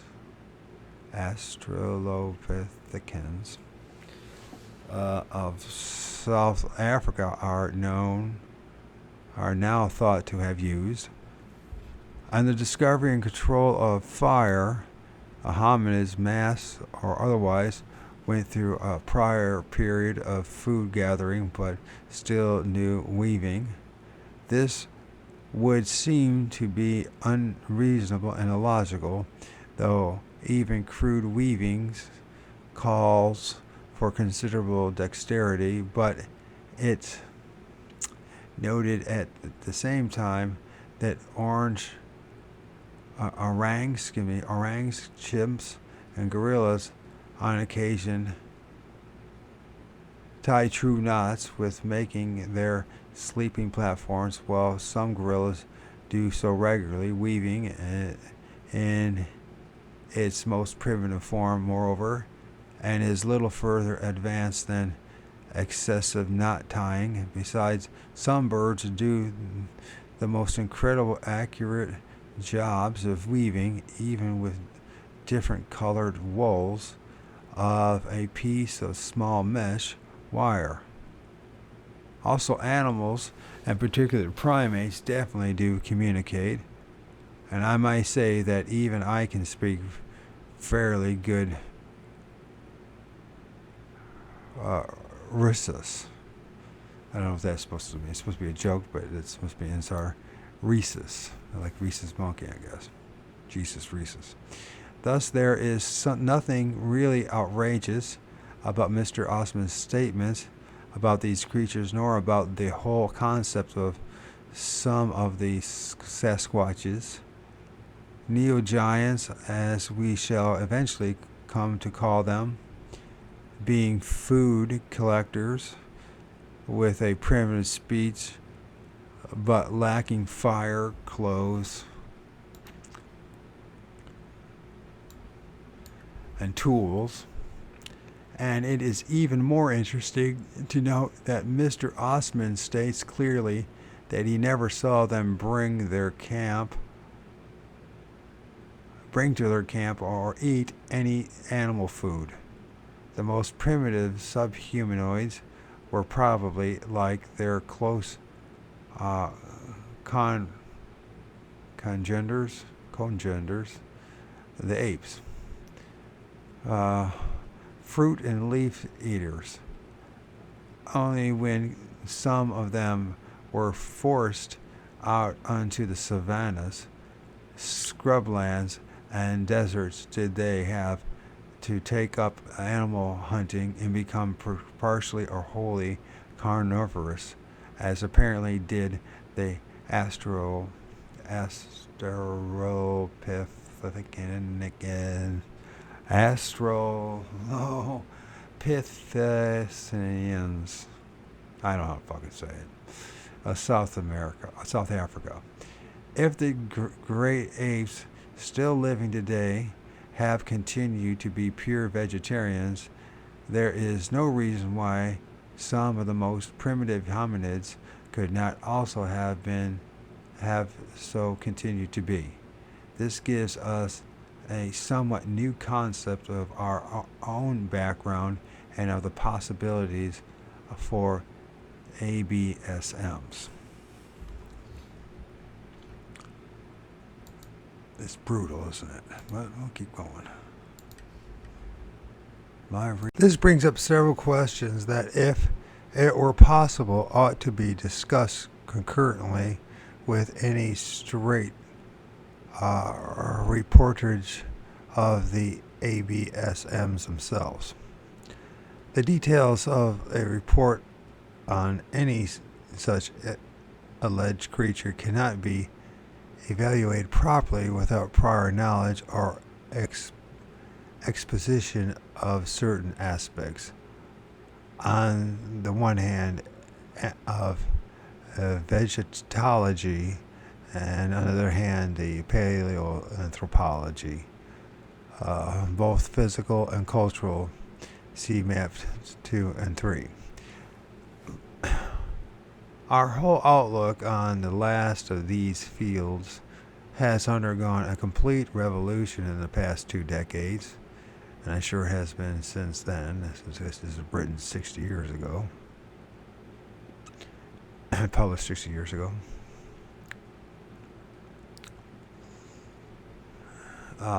The old idea was that subhumanoids had bent knees and stooped gait, and ape-like faces and teeth and tiny brains and no culture at all, and that they had no speech, no fire, no tools. Then it was also previously believed subman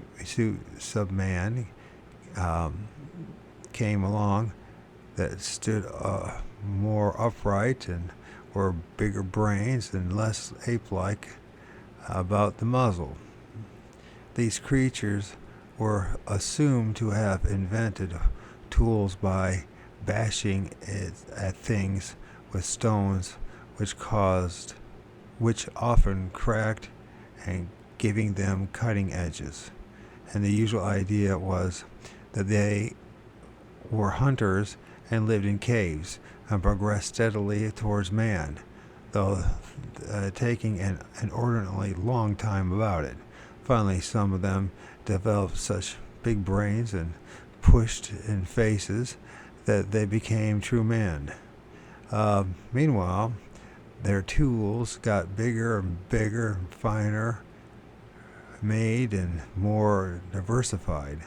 Also, the great growth in certain parts of their brains made cogent speech possible. And then the theory went they somehow got on to fire and it uses as opposed to its dangers, and developed society and developed art of pottery, and finally realized that from tiny seeds tall grasses grew, and so that they gave up hunting and settled down to agriculture, and in time came the wheel and writing and money and all the other improvements that inevitably contributed to their downfall. Be that as it may, the development of hominid mentality as opposed to mere brain capacity and structure was not much considered, being assumed simply to have advanced along with his gray matter, since it was then believed you could not be expected to assess the psychology of any extinct creature, especially one with a brain no bigger than an ape's. The first real breakthrough, this massive theoretical structure, was really made by a rather dubious antiquarian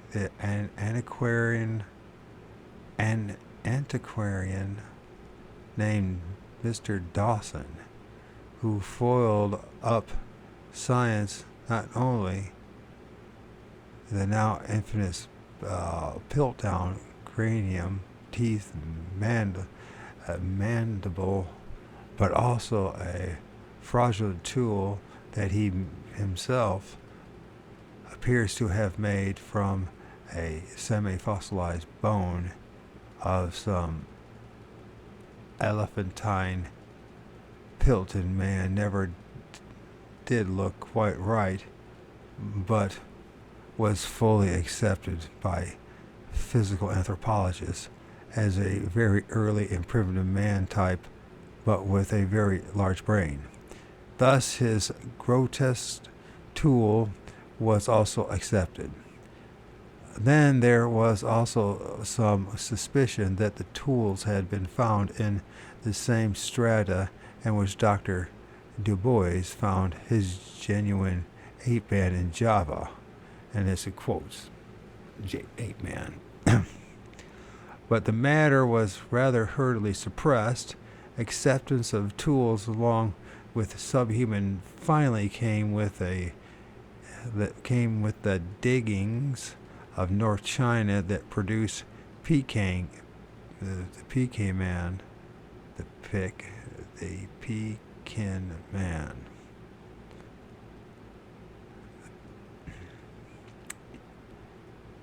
The Peking man. This was rather a rude shock, but did not grossly disturb the neat historical sequence that men believed in. It simply meant moving tool making back some way. The real shocker came with Mr. Raymond Dart's discovery of enormous quantities of bone and tooth tools, most obviously and carefully worked, which have been made by none other than the little Australopithecans. As I said it right, Australopithecans.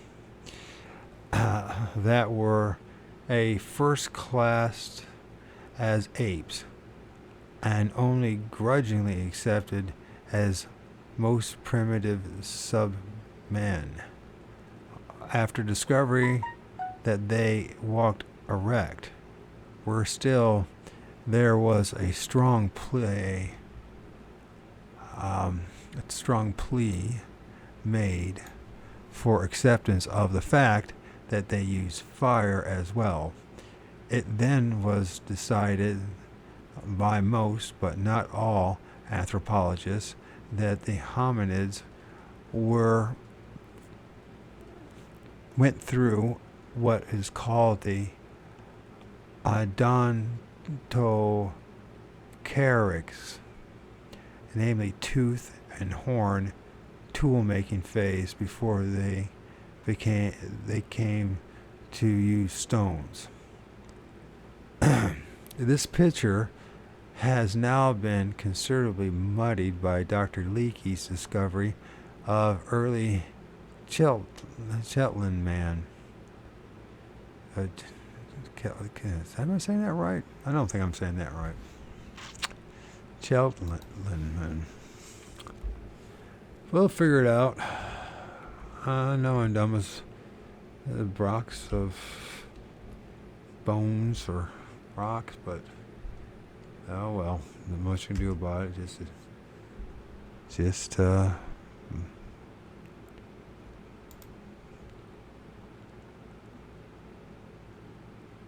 here we go. Shetland. Shellian. Shellian? Shellian. That can't be right. Shellian? They're just making up shit.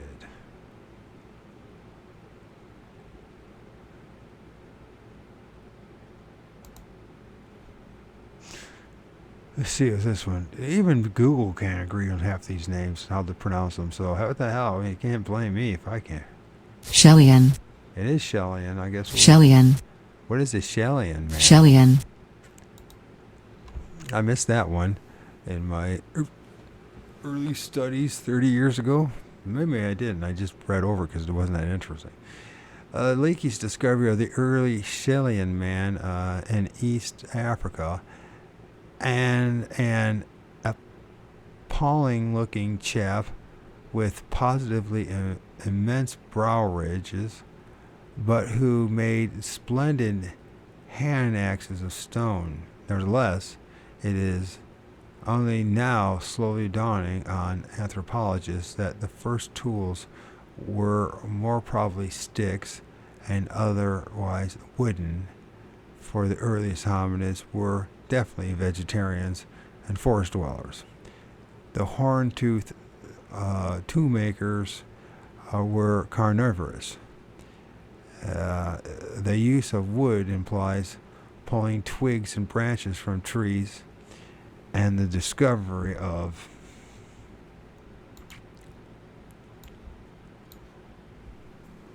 the many uses of strips of bark. From this, the primitive weaving is but a step. Thus, it is quite probable that the earliest hominids were vegetable gatherers, and using sticks and possibly the crudest weaving, and that they so equipped themselves long before they got around to breaking stones, using fire, or even developing a true language. It is therefore most interesting to note, as our story continues, that the only tools ever reported in use by ABSMs have been made of wood. The appearance of Bigfoot. Still more reports from Canada in 1940 to 1960. Mr. Osmond's story was related to Queen Elizabeth II when she visited British Columbia in 1959. The story is said to have been submitted to Her Majesty by an official along with other Sasquatchery and a remote vacation cabin at a lake near Kamloops on August 28th. By coincidence, I was on the same day closeted in a small railroad shack with a charming Amerindian couple named Mr. and Mrs. George Chapman at Jacko's old retreat of Yale, some miles lower down the Fraser River. I also was hearing a story, but firsthand, and what turned out later to have been rather extraordinary circumstances. We had crossed the log-filled Fraser in a small boat, rowing first away upstream, then very rapidly a long way down broadside, and then finally a long way back upstream again on the other side in the lee of a tall bank. Scrambling to the top of this, we struck a railroad along with an Amerindian family were straggling in from the hills. By some strange quirk of fate, this turned out to be the Chapman family for whom we were looking. They hospitably invited us into the freight office, and behind which they had a small house. That could have been a very tense or even profitless interview for several reasons. Here we were, two pale-faced with locally odd accents. Robbie Christie, though born in New Jersey, has ranched in Colorado and wears a Texas-type hat and has a vaguely British accent, while I talk a sort of bastardized Anglo-Saxon with an American intonation and a British accent, neither of which are popular in Canada, who had met up with a reticent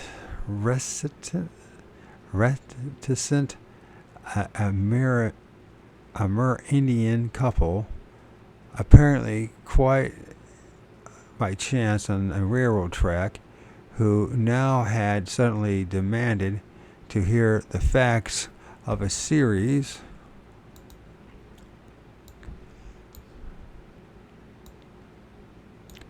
of incidences that had happened to these good people 18 years before. Some, however, and perhaps due mostly to a kind of mild shock, we all got off on the right foot, and within a surprisingly short space of time, Mrs. Chapman was recounting those terrible hours with complete clarity, only every now and then being mildly corrected by her husband, or having her account augmented by details which she had not witnessed. We had heard their story from several sources and had read it in several printed versions, but I wanted to get a first-hand, and I wanted to be able to shoot my particular glossary of awkward biological questions at the principals, who were alleged eyewitnesses of a living Sasquatch in daylight. It is just as well that we crossed the Fraser River just when we did, and so met the Chapmans because about a month after they were drowned crossing the same spot late one night. Really? That's terrible. The irony and tragedy of this event upsets me greatly, for, as I have said, I have a great liking and respect for the Amerindian peoples, and I'm not only fond of this couple graciously natural and friendly, but they also impress me as very few other people have ever done with their sincerity and honesty. The Chapman family at the time of the incident consisted of George and Jenny Chapman and 3 children. Mr. Chapman worked on the railroad. He lived near a small place called Ruby Creek, 30 miles up the Fraser River from Agassiz,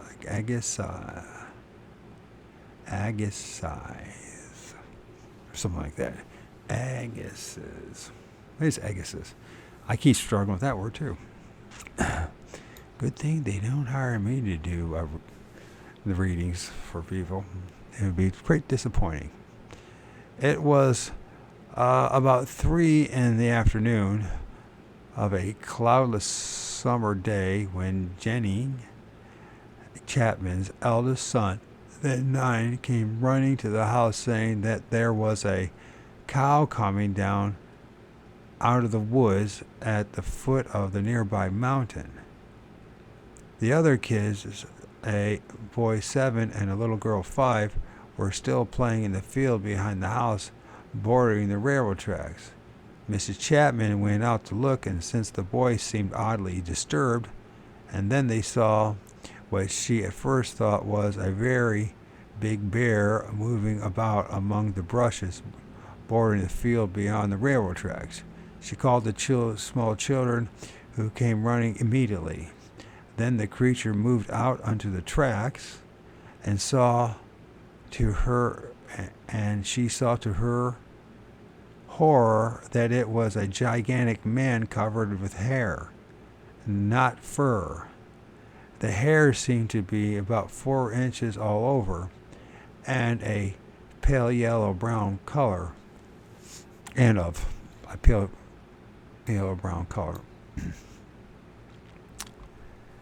To pin down this color, Mrs. Chapman pointed out to me a sheet of lightly varnished plywood in the room where we were sitting.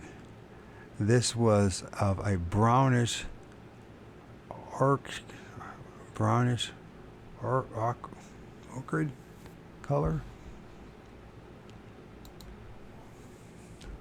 Ochre? I'm not quite sure how to pronounce that. Ochre?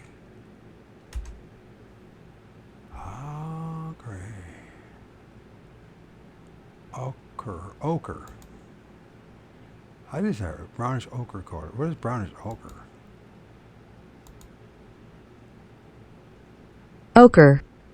What does it look like?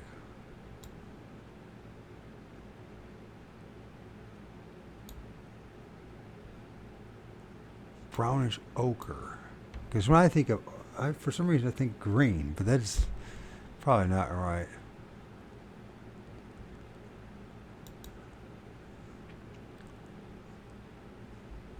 Ochre is more of a, yeah, okay.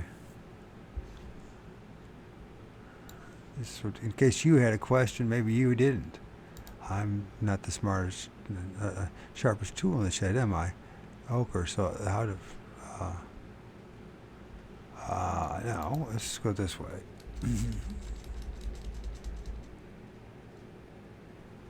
Ochre color. So there we go. It's more of a brownish reddish, I guess. Depending on what. And also there's ochre. Okay. Well, it's best to know instead of assume. You know what I mean? He's not really learning anything just by assuming you know it. Anyways, brownish ochre. Okay. So somebody would say like a brownish red, right? Or brownish ochre. That's when I saw mine, it reminded me of rust, but that's another way of looking at ochre. Ochre. I have to remember that. I might change that in my book because that's maybe a better description.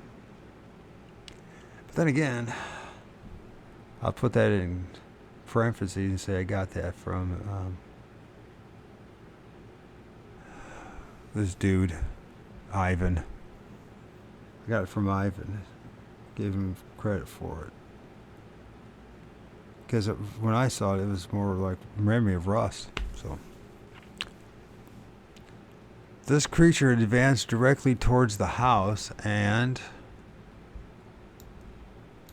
Mrs. Chapman had, as she put it, much too much time to look at it because she stood her ground outside while the eldest boy on her instruction got a blanket from the house and rolled up the other children and rounded up the other children. Why do we need the blanket for? Okay.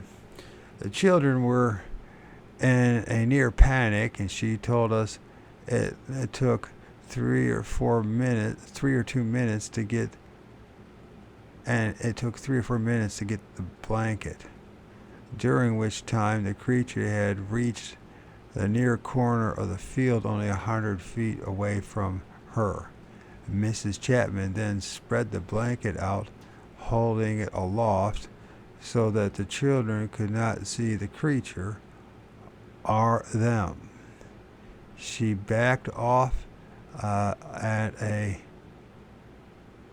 the double to the old field and down on the river beach, out of sight, and ran with the kids downstream to the village.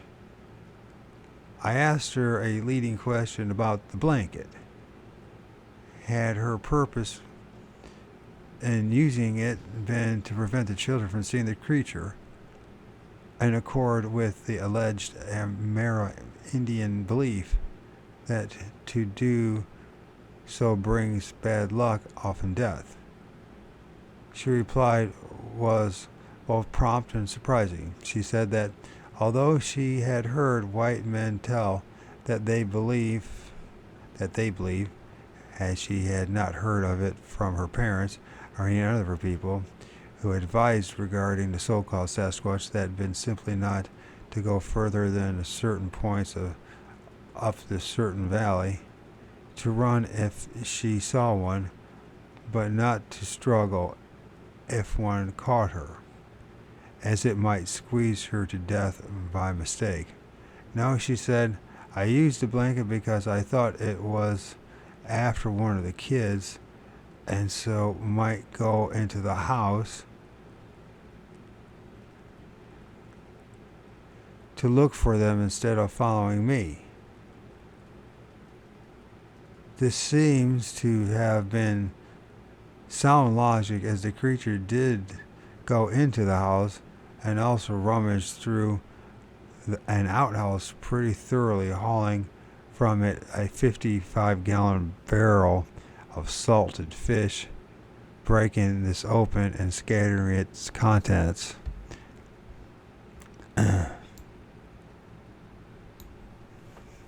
Outside.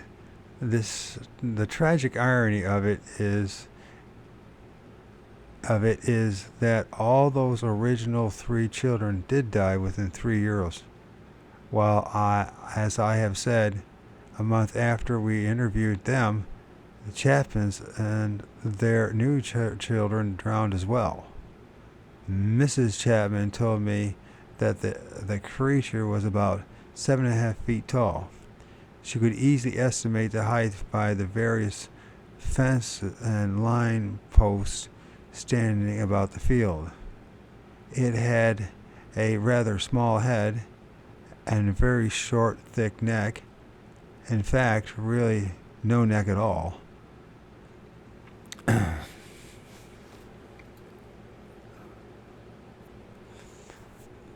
That's right. He didn't have a neck either.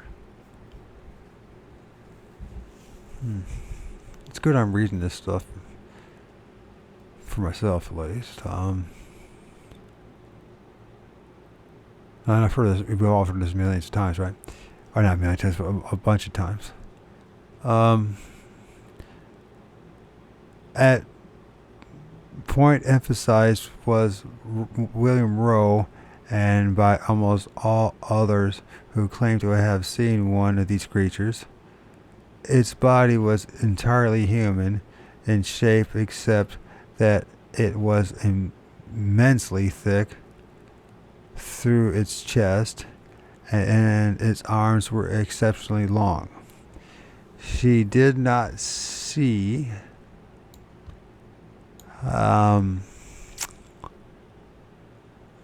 she did not where am I at? She did not see the feet, of course. Which were in the grass.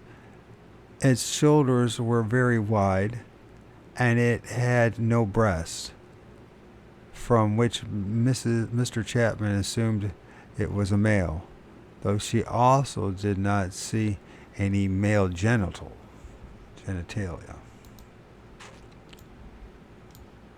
Due to the long hair covering its groin, she was most definite on one point.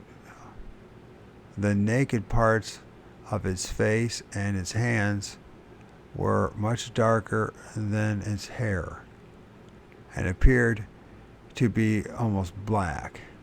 George Chapman returned home from his work on the railroad that day shortly before 6 in the evening by a route that bypassed the village, and so that he saw no one tell him what had happened.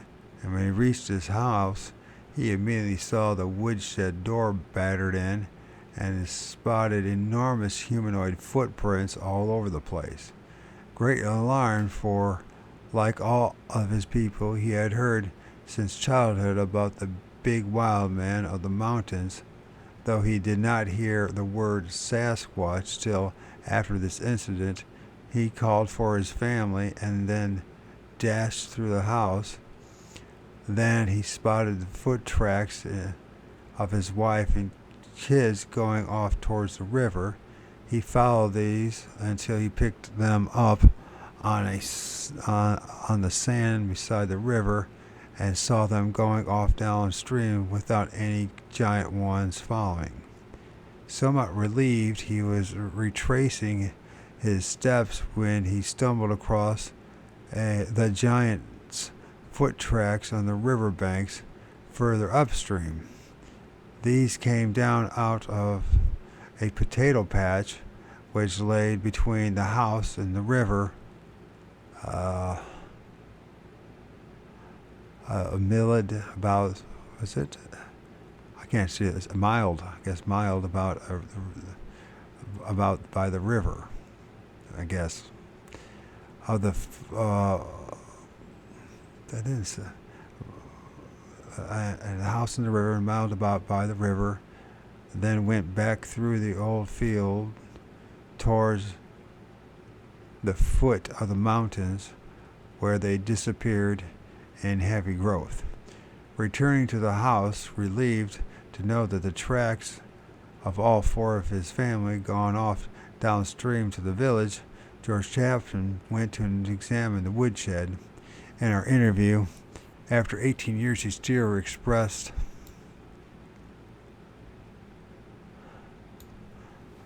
valuable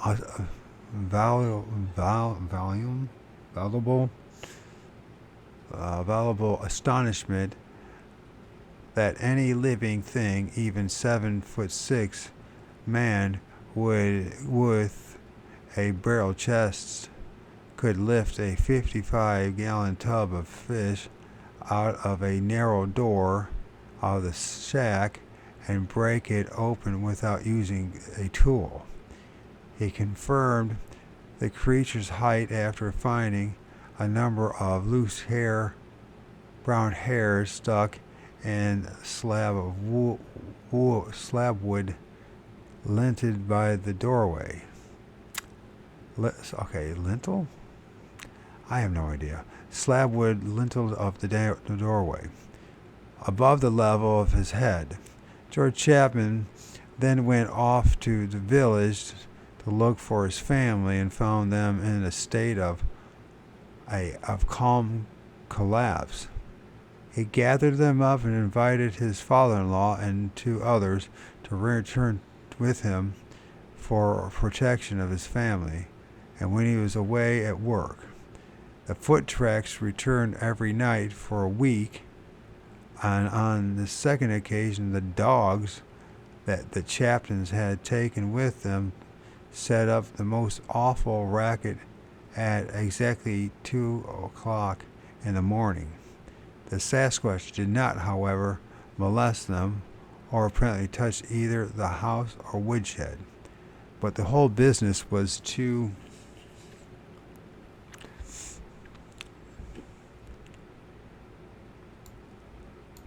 unnerving, and the family finally moved out. They never went back. After a long chat about this and other matters, Mrs. Chapman suddenly told us something very significant just as we were leaving. She said it made an awful funny noise. I asked her if she could imitate this noise for me, but it was her husband who did so, saying that he had heard it at night twice during the week after the first incident. He then proceeded to utter exactly the same strange guttural whistle that the men in California who had told us they had heard. An Oma, or Bigfoot, called and had given. This is a sound I cannot reproduce in print, but I can assure you that it is unlike anything I have ever heard given by man or beast anywhere in the world. To me, this information is of greatest significance that an Amerindian, I can't say it, Indian couple in British Columbia should give out with exactly the same strange sound in connection with Sasquatch that 2 highly educated white men did over 600 miles south in connection with California's Bigfoot is incredible. If this is all a hoax or a publicity stunt or a mass hallucination, as some people have claimed, how does it happen that this noise, which defies description, always sounds the same no matter who has tried to reproduce it for me? A somewhat more colorful story was told by a well-known old Amerindian medicine man named Frank Dan. This I reproduced by a kind of permission of Mr. J.W. Burns.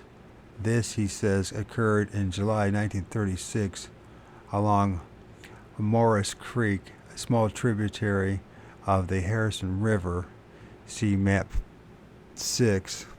J.W. Burns writes of Frank's story. It was a lovely day. The clear water of the creek shimmered, and the bright sunlight and reflected the wild surroundings of cliff trees and vagrant clouds. The languid breeze wafted across the rocky gullies. Frank's canoe was gliding like a happy vision along the mountain stream. The Indian was busy hooking one fish after another, hungry fish that had been liberated only a few days before from some hatchery, but the Indian was happy as he pulled them in and sang his medicine song. Then, without warning, a rock was hurled from the shelf slope above and falling within a fearful splash within feet of his canoe, almost swamping the frail craft. Startled out of his skin, Frank glanced upward, and to his amazement, beheld a weird-looking creature covered with hair leaping from rock to rock down the wild. What is that? It's all blurred up. Decline.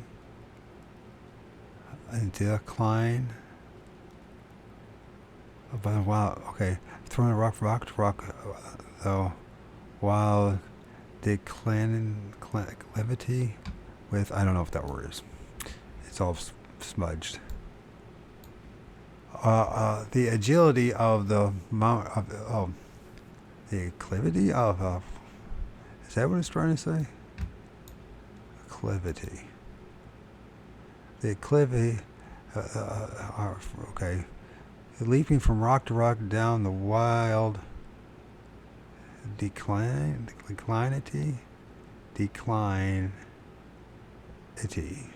with, I think it's declinity. Is that even a word? I don't know. Let's check it. Let's find out. Declinity.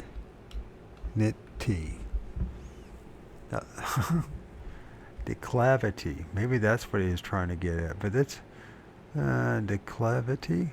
Let's see. Declavity. Tricky wooded, thickly wooded declivity. Declivity. A declivity.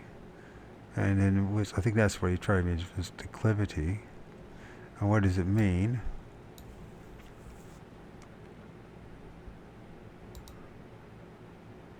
A downward inclination or descending slope. Okay, that's what he's trying to say.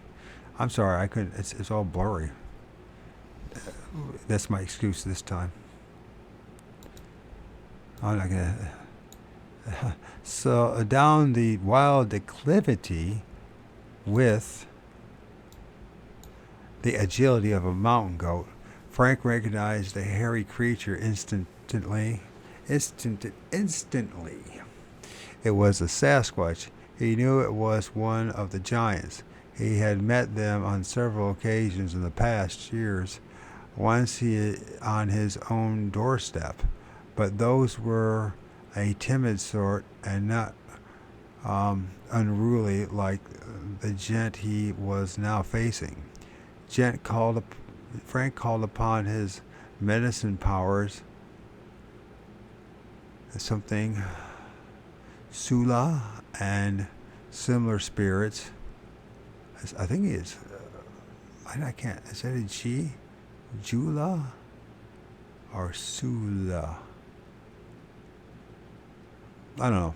Medicine power Sula. I mean, we can find out and see if that's even a word. Let's see. Well, that's one thing.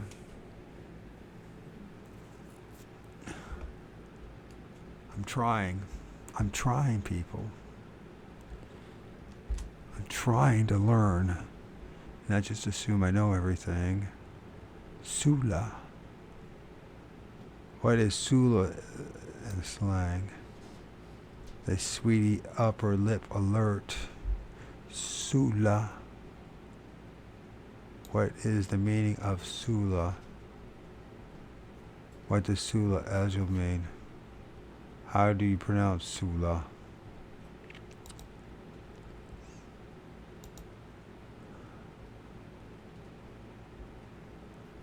pronouncenames.com.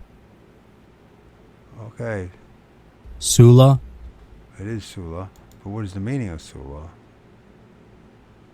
In Sanskrit, it means peace. But I don't know if that's it's a person name, it's a piece. I'm sure it's okay. Anyways, if you know what Sula is, you're once again smarter than me, which doesn't say much. Okay, where are we at in all this? Alright. But upon his medicine power, Sula and similar spirits to protect him. I guess that's what it means. It's blurry. I'm sorry. You can see it yourself. There was an immediate response to his appeal. The air throbbed and some huge boulders slid down the rocky mountainside, making a noise like a cracked dome. This was to frighten away the Sasquatch. But the giant was not to be frightened by fallen rocks. Instead, he hurled down the declivity carrying a great stone, probably weighing a ton or more, really, under his great hairy arms, which Frank guessed, just a rough guess, was at least 2 yards in length, reaching a point of advantage, a jutting ledge that hung far out over the water.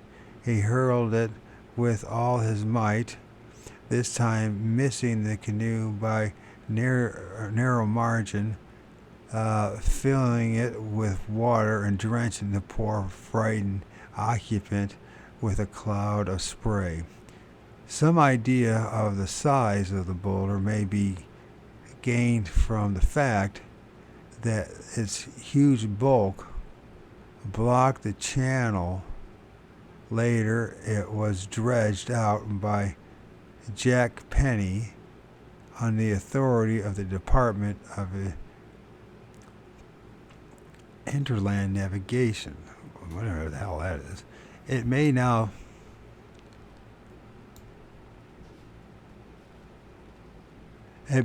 be seen on the 10th floor of a Vancouver public museum in the Department of Curious Rocks. When you're in Vancouver, drop into the museum and to NTOP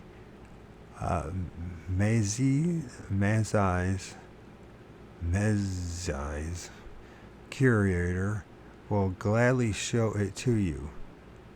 The giant now posed upon another ledge and an altitude of wild majesty, as if he were monarch of this forbidden haunts, staking a colossal fist at the great medicine man, who sat awestruck and shuddering in the canoe, which he was trying to bail out with his shoe. The Indians saw the Sasquatch was in a towering rage, a passion that caused the great man to exude a repugnant odor, which was carried down to the canoe with a wisp of air. The smell made Frank dizzy, and his eyes began to smell and pop. Frank never smelled anything in his whole medicine career like it. It was more repelling than the stench of moccasin oil gone rotten. Instead, it was so nasty that the fish quieted the pools and nooks and headed in schools for Harrison River. The Indian believed the giant was about to dive into the water and attack him and cast his fishing line and the Indian, believing that the giant was about to dive into the water and attack him, cast off his fishing lines and paddled away as fast as he was able. I never heard of that story. Did you ever know that story before? I included this story not so much for anything it might add to the general picture of ABSMs in the area. There is ample evidence of that in any case, but to exemplify the type of tale told by the Emerid that causes the white man to doubt his veracity.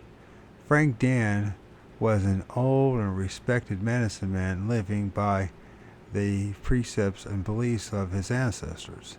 Thus, his interpretation of events had been in accord with his position in the community. I believe that facts colored by these precepts may be readily spotted in his account, just as readily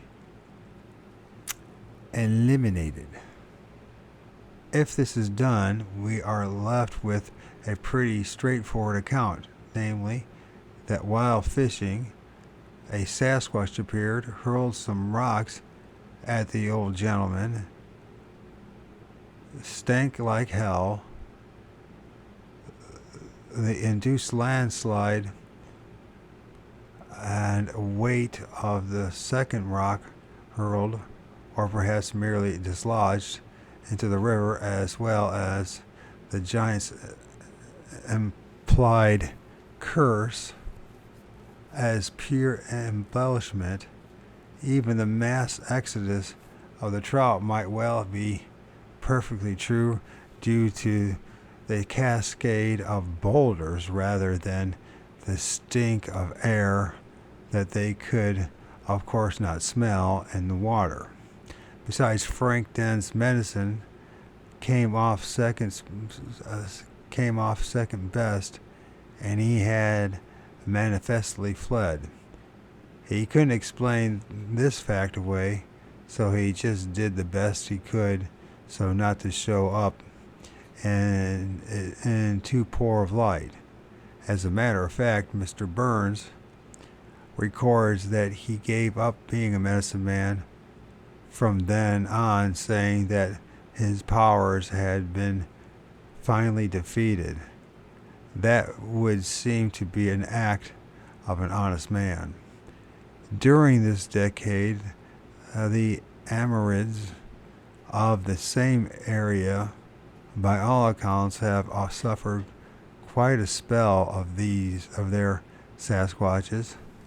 One by the name Paul, in company with others, returning from a lacrosse game, met one on the main road near Agassiz. Agassiz? Okay, Agassiz. Let's go with Agassiz. Say it with confidence, Mike. Agassiz. Another party only a few miles away ran into one on a mountain, and one of the men fired at it in pure fright, whereupon it pursued them to their canoe, in which they just managed to escape. Another local man, when dressing after a swim in the river on a hot summer day, was confronted by one near a rock, and was just about to address it in his language when it rose to its full height and nearly scared him out of his wits. Still another group told Mr. Burns that they had watched one fighting a large bear for a long time and finally killing it by strangling it. In another place, the old man said that a party of Sasquatches used to watch loggers at work, and then after they had gone home for the evening, came out and imitated their activities as if playing a game. But perhaps the most curious is an incident told to be the same indefatigable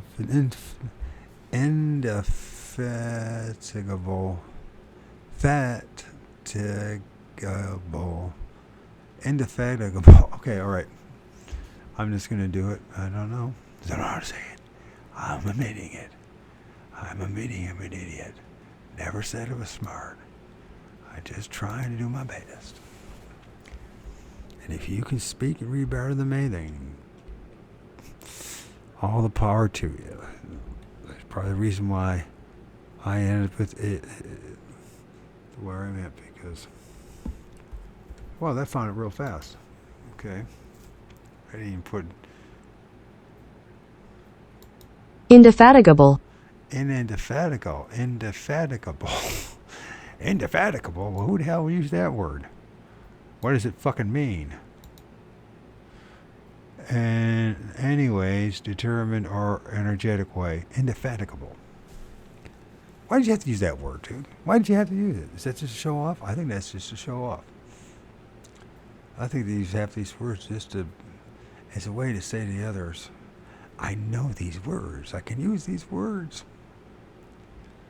Meanwhile, causing the rest of us, I guess, to either learn the words or pretend that we know what they mean. And I don't feel like pretending to know what they mean. I used to do that, and you lose out on a lot of. It might take you a hell of a lot longer to read a book this way, but at least you're learning it. Some of it. Where am I at?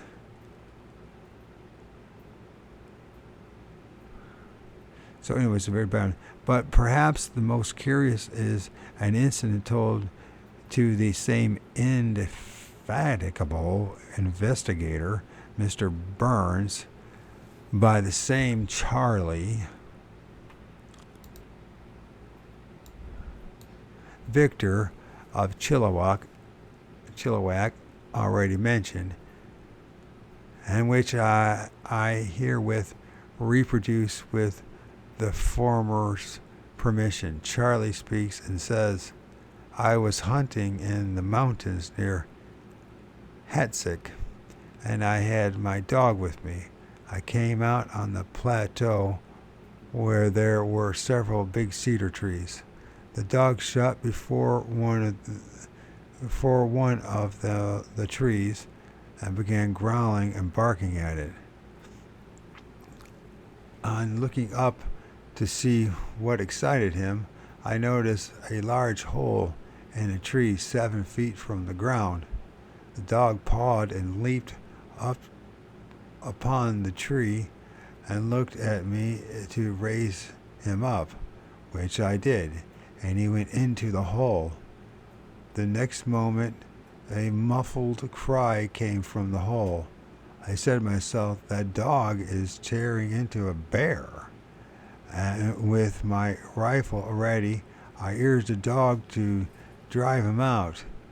Out came something I took for a bear. I shot, and it fell with a thud on the ground. Murder, oh my! I spoke to myself in surprise and alarm, for the thing I had shot looked to me like a white boy. He was nude. He was 12 or 14 years of age. In his description of the boy, the Indian said his hair was black and woolly.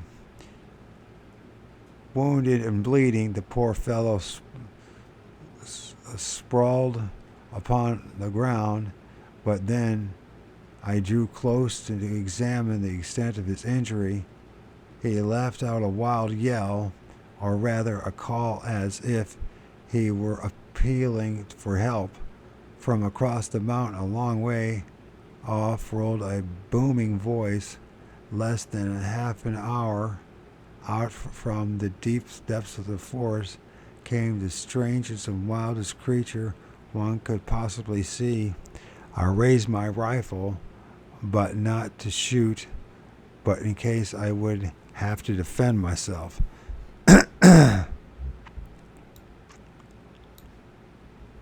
The strange creature walked towards me without the slightest fear. The wild person was a woman. Her face was almost negro black, and her long straight hair fell to her waist. In height, she would be 6 foot, but her chest and her shoulders were well above the average breadth. I wonder, this is all written before the Patterson film. Before, by the way. The old man remarked that he had met several wild persons in his time, but never seen anyone half so savage in appearance as this woman. This old brave confessed that he was really afraid of her and that he had fled. This story does add some significant facts to the overall picture because of the details given of the youngster's fur color compared to that of the females, and a curious statement about the length of her hair. The former agrees with the accounts of Jacko and some other reputed ABSM youngsters. The latter, as far as I know, a completely unique item. I wonder about this latter because I have noted a distinct tendency, perhaps psychological, for people to assume that the head hair of wild people should be as the Lady Godiva type. A good friend of mine, a well-known artist who has illustrated many scientific works and natural history books, once sent me his impression of a California Oma, which greatly surprised me.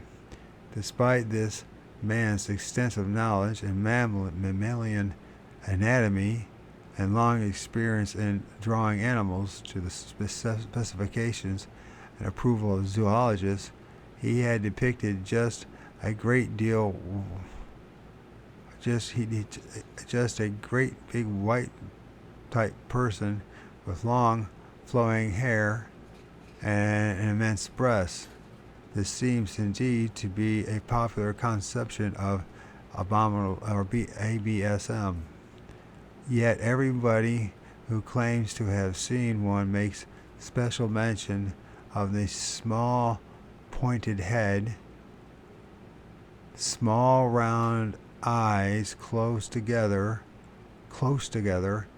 and directed straight forward, extra long arms, and short head hair.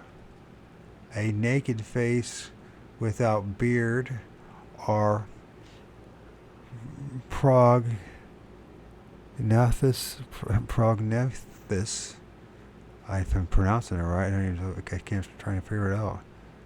Prognathus jaw, but no lips, i.e., no aversion of lips. Okay, let's figure out what this word is. Because is there a possibility that it's misspelled, or that it's all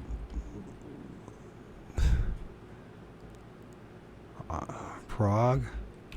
Should be prognose, not nat, right? Prognathesis.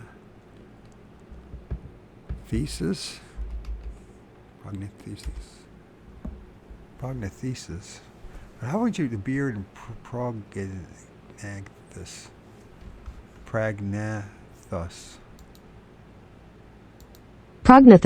Now, what is a prognathus?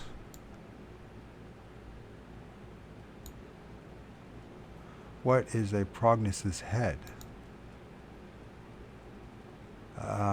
In etymology, prognathus means that the mouth parts face forward, being in the front of the head rather than facing downward as some insects. I get it. Kind of. I don't know why I had to use that word. Okay. Without beard and prognathus jaw, so facing forward, jaw facing forward, but no lips, i.e., no aversion of the lips. Okay.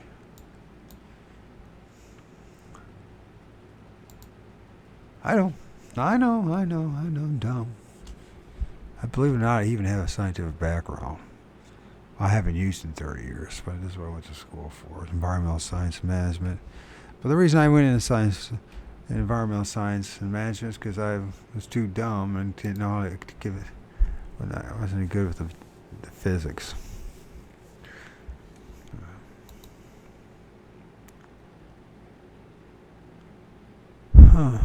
Okay, hurry up. Come on, come on, come on, come on, come on, come on, come on. Really? Come on. Start. Oh, Eversion. eversion. But why is he using eversion? That's the question. Anyway. Eversion. I guess he had to throw in some scientific words there, I guess. The picture given of all of them by those who claim to have seen them is of creatures with several distinctly non-human characteristics, especially about the head and face. However, the same witnesses everywhere and all natives who say they know of the existence of the ABSMs, and this goes for the Central Asiatics as well as the Malaya, African, North and South Americans, insists just as vehemently that the creatures are human rather than animal. Quite where various people draw the division line between the two presents of other puzzles. What the fuck? uh, quite where. Okay, it ends rather ends. Quite where various people draw the dividing line between the two present other puzzles by the Kazakhs of Russia now, USSR, who caught one of their Kazakh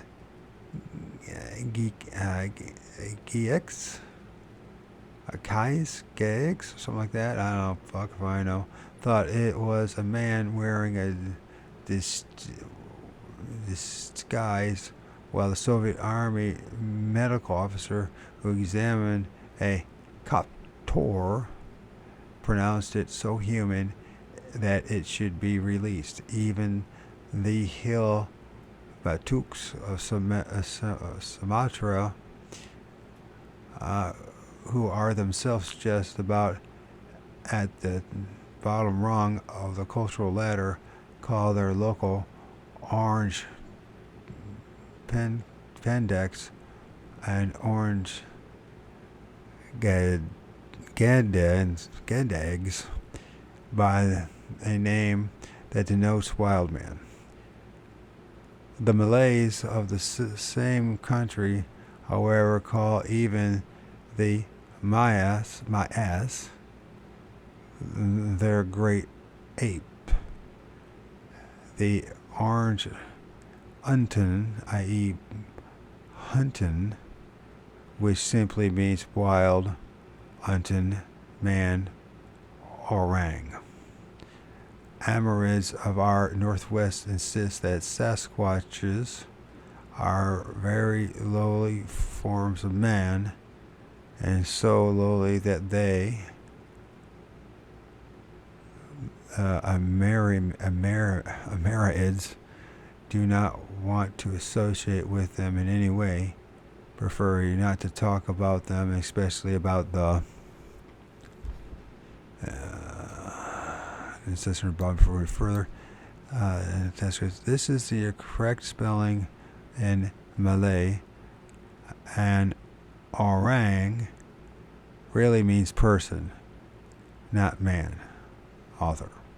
So anyways, especially about the, if I could remember anything I ever read, it would be amazing too. Possibility of mating with them, that would lead to contamination of their race, and if the very idea got into the white man's head, it would lead to further denigration of their status by the implication that they might be partly wild themselves. Okay. I feel like I'm being beat up here. So, partly wild themselves. The basic humanity of ABSMs is perhaps understandable as regards to pygmy or giant types, for both leave what at first sight looks exactly like either very small or very large human footprints, as most certainly do the Eurasian Almasta. See chapter 13. Man-size meta type, on the other hand, leaves a most unhuman type of footprint. Encounters with Sasquatches are really so common that they become boring and telling. I could give dozens more, I don't find it boring, all of which were allegedly witnessed by more than two people and occurred between 1930 and 1960, but I shall refrain and confine my concluding remarks to three cases that for some reason created great stirs and which appear to have finally convinced the general public that something was going on. The first would not appear to have been any more outstanding than dozens of others, but the personalities of the couple concerned played a considerable part in the formulation of the public opinion. These were two young people named Adeline August and her boyfriend William Point. They happened to be particularly popular and attractive and were then attending the local high school. They had been on a picnic and were walking home along the Canadian Pacific Railroad track right by Agassiz,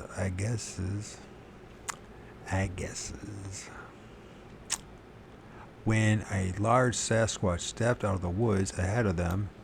Adeline sensibly bolted, but young William stood his ground to cover her flight and grabbed up two rocks with which to defend himself. However, the ABSM kept steadily advancing, and when it was only 50 feet away from William Point, decided to retreat. He said that it was about twice the size of an ordinary large, well-built man, covered with hair, had arms so long that they almost reached the ground. William Point also said, "It seemed to me that his eyes were very large, and the lower part of his nose was wide and spread over a great part of his face." Locally, the account of this young couple was fully believed, and despite the fact that they were Amorids. This was in 1954. The following year, the most outstanding of all Canadian cases occurred. This was related by one William Rowe, mentioned above, and is succinctly and aptly covered in the following affidavit.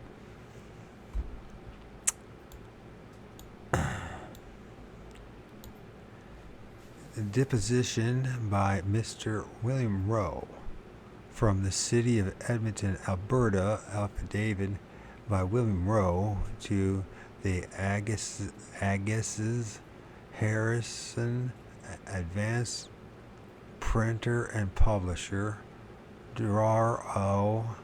Agassiz, BC. Attention, Mr.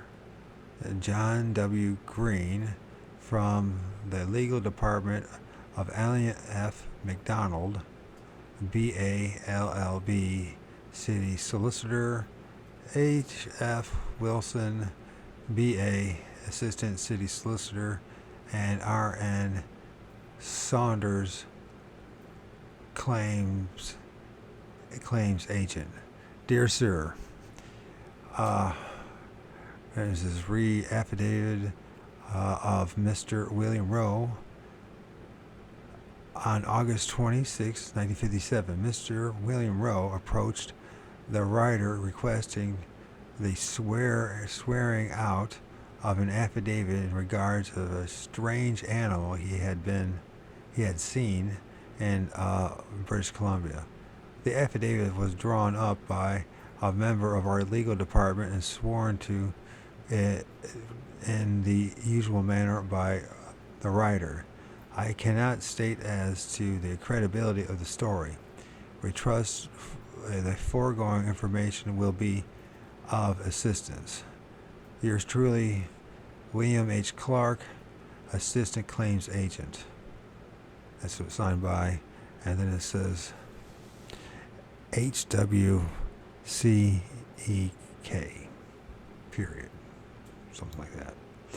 The affidavit. I, W. Rowe of the City of Edmonton, in the province of Alberta, make oath and say, 1. That the exhibit an attack of this, attached to this, my affidavit, is absolutely true and correct in all details.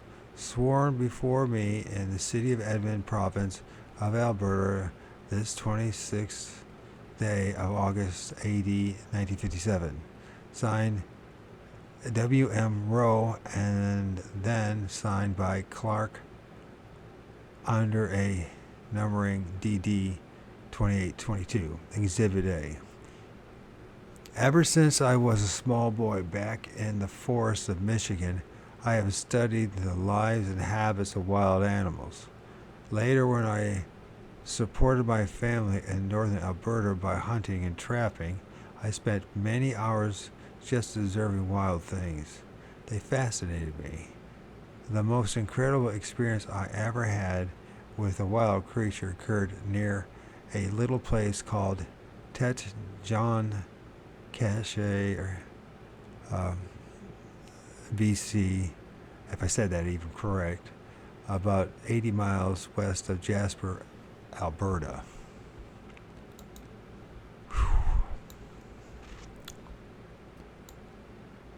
I had been working on the highway near this place, Tete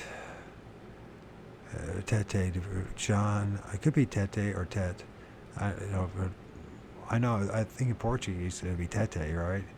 But we'll say Tete Jean Cache. Well, why not? Why don't we see how if I can ask how to pronounce it instead of assuming it. Tete Jean Cache. Maybe I'll get lucky. Maybe I won't. Oh, I forgot to put the E there.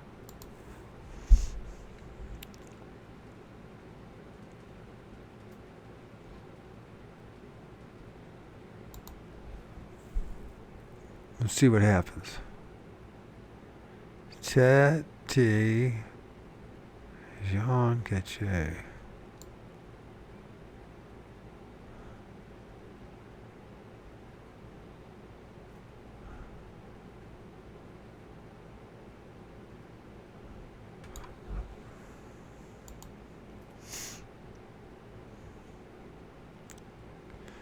Will I get lucky here? I don't look like it's going to happen.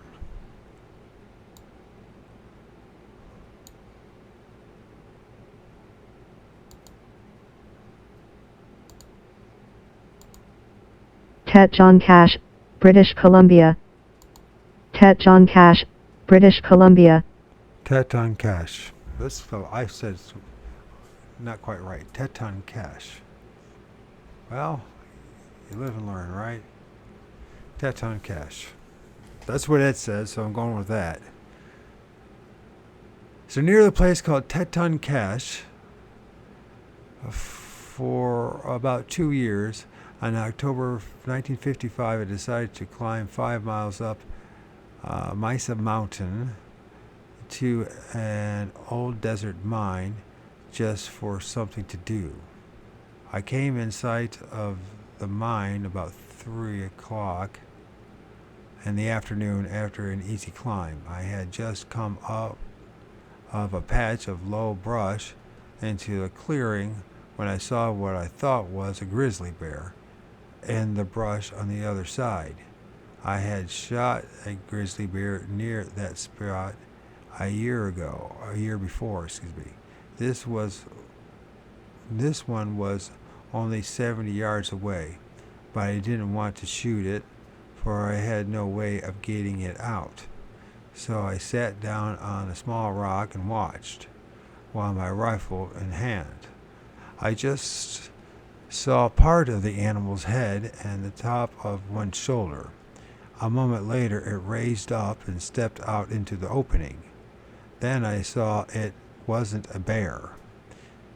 This, to the best of my recollection, is what the creature looked like and how it acted as it came across the clearing directly towards me. My first impression was of a huge man about 6 foot tall and almost 3 feet wide and probably weighing about 300 pounds.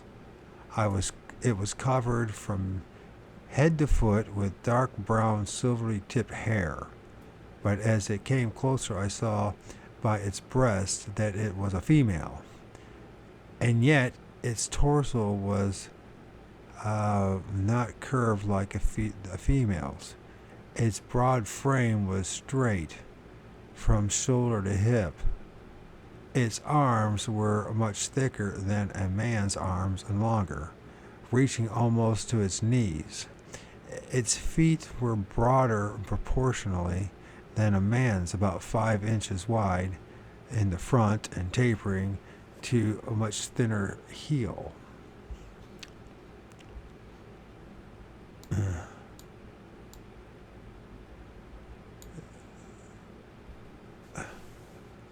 And did I? Where is and yet its broad frame was straight from his shoulder to his hips. Its arms were much thicker than a man's arms and longer, reaching almost to its knees. Its feet were broader proportionally than a man's, about 5 inches wide in the front and tapering to the thinner heels.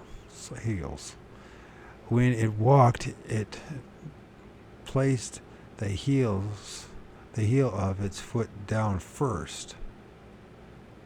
I could see the gray-brown skin and hide of the soles of its feet. It came to the edge of the brush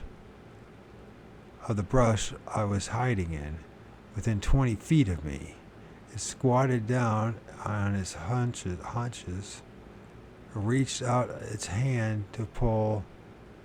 It pulled the branches of brush towards it and stripped the leaves with its teeth. Its lips curled flexibly around the leaves as it ate. I was close enough to see that its teeth were white and even. The head was higher at the back than the front. The nose was broad and flat. The lips and chin protruded further than its nose, but the hair that covered it, leaving bare only the parts of its face around the mouth, nose, and ears, maybe it resembled an animal as much as a human. None of this hair, even on the back of its head, was longer than an inch, and that on its face much shorter. Its ears were shaped like a human's ear, but its eyes were small and black like a bear's. Its neck also was unhuman, thicker and shorter than any man's I ever seen. I watched this creature and wondered if some movie company was making a film in this place, and that what I saw was an actor made up to look partly human and partly animal.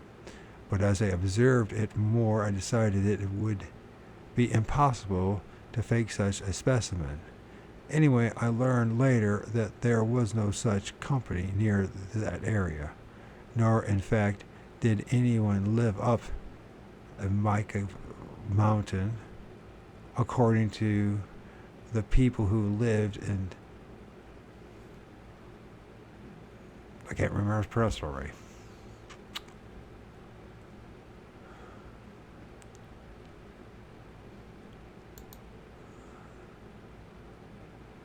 I'll get it. I'm slow, bro. I'm a slow bro. I'm a slow bro.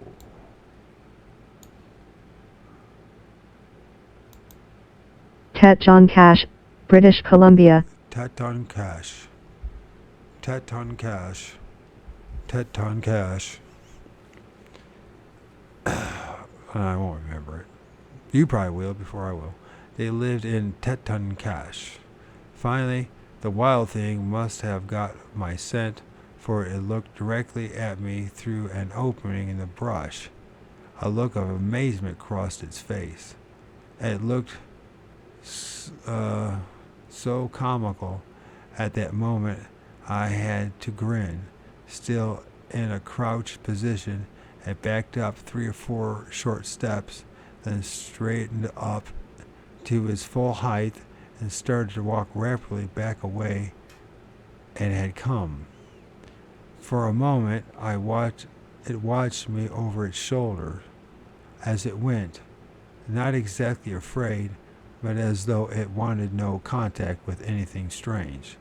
The thought came to me that if I shot it, I would possibly have a specimen of great interest to scientists the world over.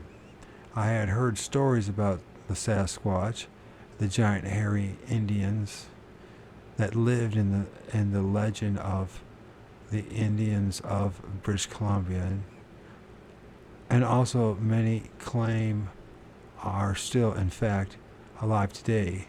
Maybe this was a Sasquatch, I told myself. I leveled my rifle.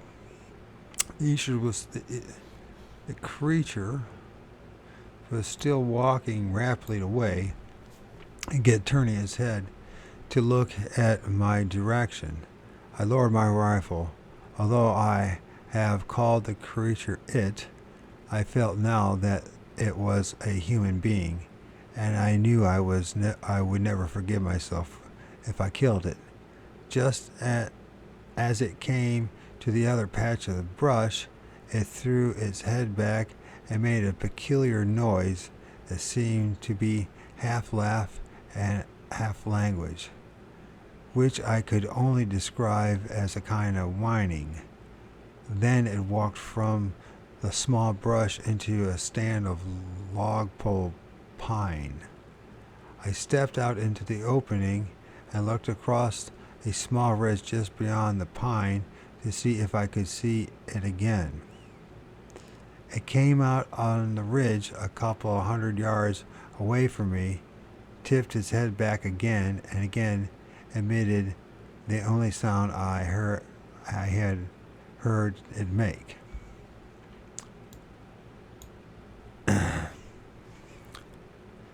But what this half laugh, half language was meant to convey,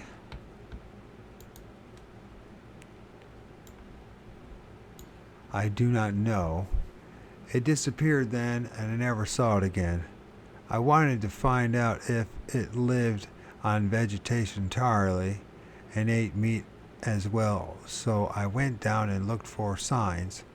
I found it in 5 different places, although I examined it thoroughly, could find no hair or shells or bugs or insects, so I believe it was strictly a vegetarian. I found one place where it had slept a couple of nights under a tree. Now the night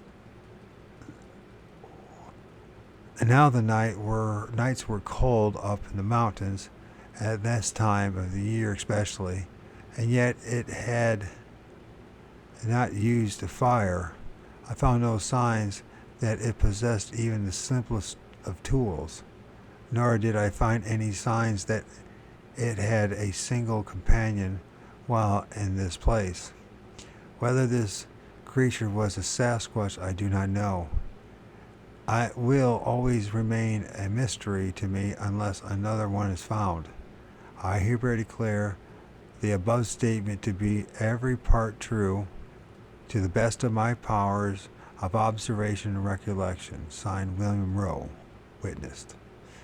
This priceless document was also unearthed by an I can't pronounce it. Indefatigable. God have mercy. I am so stupid. Why can't I say a word? Just give me the ability to say a fucking word. God. That's all I ask. I mean, it's too much to ask. Apparently. Indefatigable. Indefatigable. So anyways, this priceless document was also unearthed by the indefatigable John Green of the Asgiza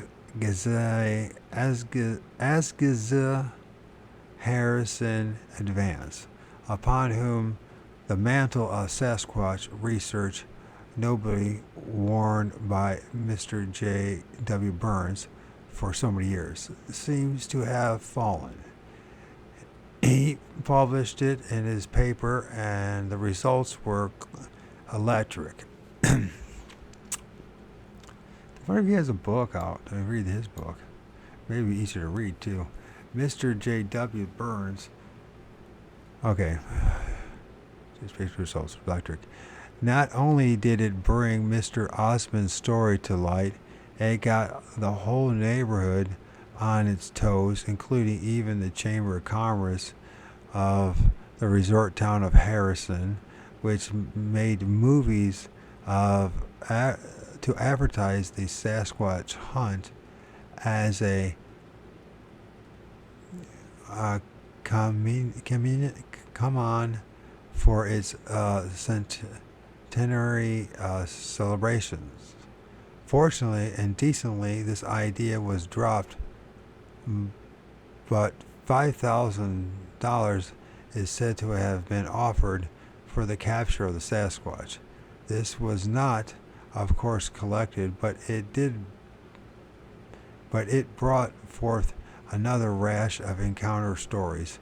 Notably among these, and most notable in the world press, was a story reported by Mr. Stanley Hunt of Vernon, BC, a respected and widely known auctioneer who, when driving at night along Trans-Canada Highway near a place called Flood on the lower Fraser River south of Yale on May 17, 1958, had to slow down to permit one of them to cross the road.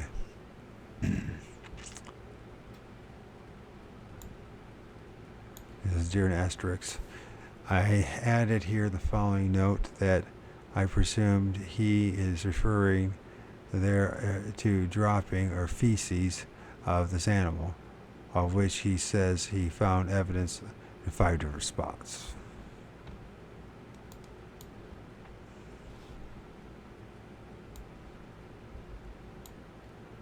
Immense and covered with gray hair, and waiting for it on the other side of the road, there was Mr. Hunt relates another one, gantly, not stocky like a bear. According to C.S.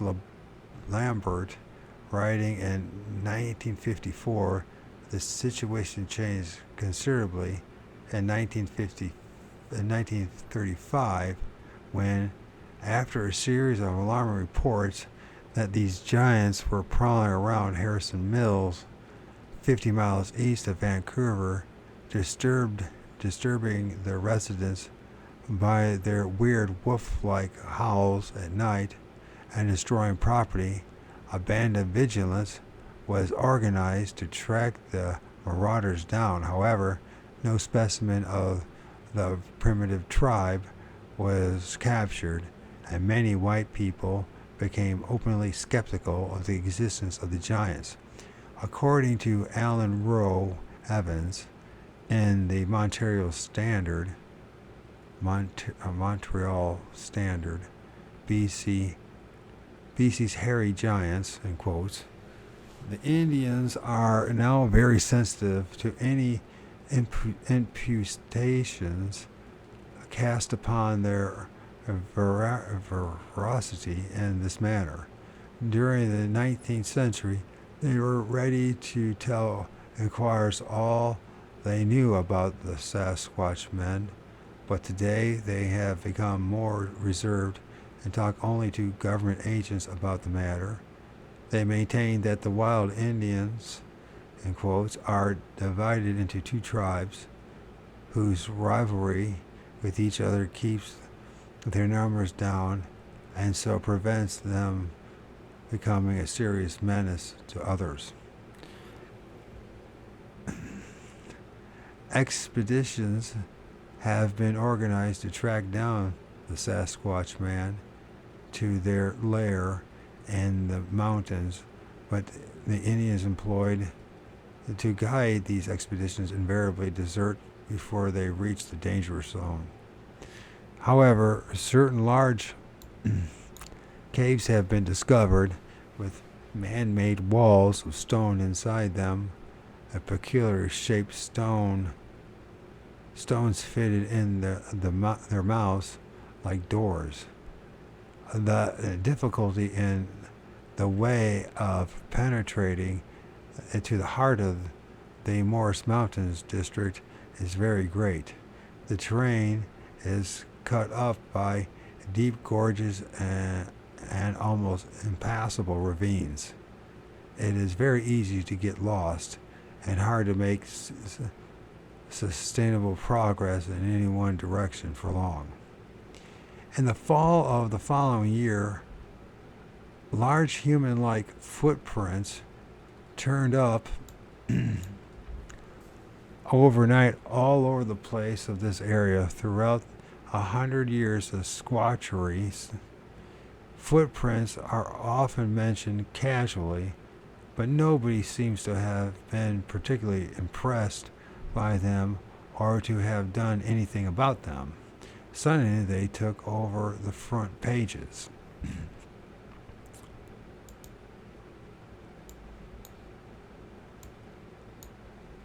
That's probably a good place to stop.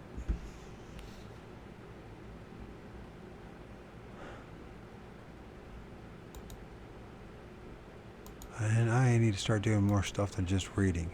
For one thing, I need to do is start writing my own book, and I'm going to start practicing guitar. Again. Maybe I should. Well, I could keep reading a little more. Footprints on the sands of the abominable affairs in the United States. If you look out your window in one morning and find that it has snowed during the night, you may be happy or you may be sad. If then, while contemplating this quite natural phenomena, you perceive upon its pristine surface a number of marks of regular shape, forming a set of tracks, the sundry relays, feedbacks, and synapses in your brain may snap open and shut in ordered patterns, causing you to register almost subconsciously such concrete items as man, dog, car, snowplow, or such like. You may even go so far as actually saying to yourself, "That's funny, Mary went out already." Foot tracks are commonplace and quite logical, and we consider them as objects, yet they are not even quasi-objects. They are entirely negative physically, a pure subjective concept, and in almost all cases are ephemeral things. Ephemeral. Nevertheless, they are quite acceptable, provided we have a ready-made answer for them, ranging from vague terms such as dog all the way to Mary's wearing a particular pair of shoes. When, however, a set of foot tracks turns up on snow or any other surface from that matter to which people cannot immediately put a label, they become quite hysterical, and in their frantic efforts to explain this appalling thing, they will indulge in the most terrifying illogical actions. They also say the silliest things. Simple logic demands that a foot or any other print must have been made by something, and something which must have been at the point where the print was made. But sometimes, unfortunately, for humanity, matters don't always work out that way, and either one or both of these respects, the second class of problems is the least awful. For instance, how on earth did Mary get up on the barn roof? May jolt you, but can have all sorts of logical explanations.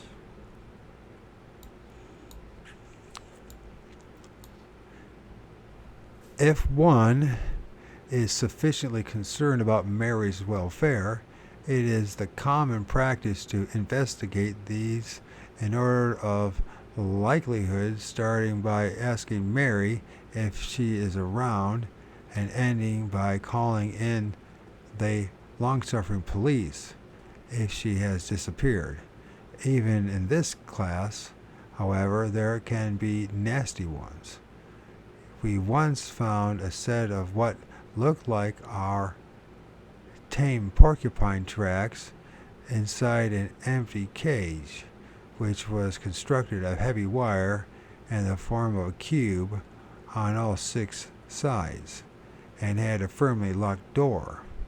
That took some investigation, and it reduced a number of normally sane citizens to gibbering idiots in the meantime. Said porcupine had once been housed in the cage for an hour or so while its own cage was cleaned and repaired. But an assistant who was not present when the bizarre discovery was made, the earth floor inside the cage had been wet at the time, and the animal had left deep tracks in the clay like mud.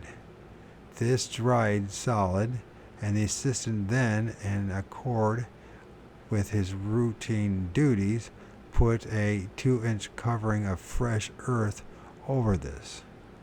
The night before the uproar, there had been about 15 minutes of torrential rain, which had washed all the top layer exactly off the old hardened one, and the tracks had appeared looking just as if they were fresh. And of course, once again, the damp earth. The most abominable class is that of individual prints and sets of tracks, and the two items are quite different and should be at all times most carefully defined by the use of the appropriate term, for which there is not a ready-made explanation. A print or imprint is an individual item such as that of one foot. A set of tracks or track is, on the other hand, a series of prints, either interpreted as in animals or continuous as church says the set of tracks or a track is on the other hand a series of prints, either interrupted as in animals or continuous as made by wheeled machines, left by some moving object. There are quite a lot of reports of single prints being found both in such positions as may be explained, as in a small patch of mud on a rocky path, but on occasion in places that cannot be explained. These last are, of course, very unnerving. Sasquatch imprints and tracks, along with those of their relatives or cogeners,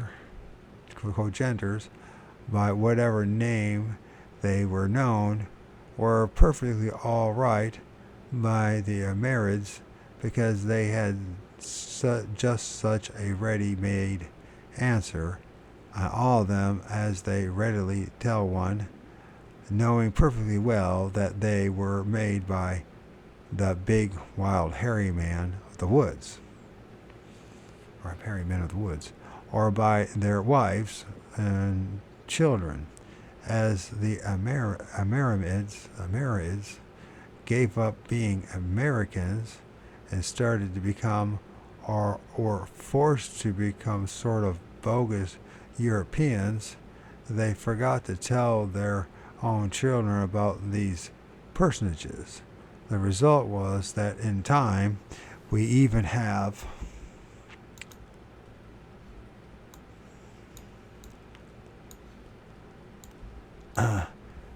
Amerids becoming for a time slightly disturbed. Amerids never under any conditions became hysterical. When, however, white man first saw these large ABSM tracks, they invariably went into a fairly advanced trauma.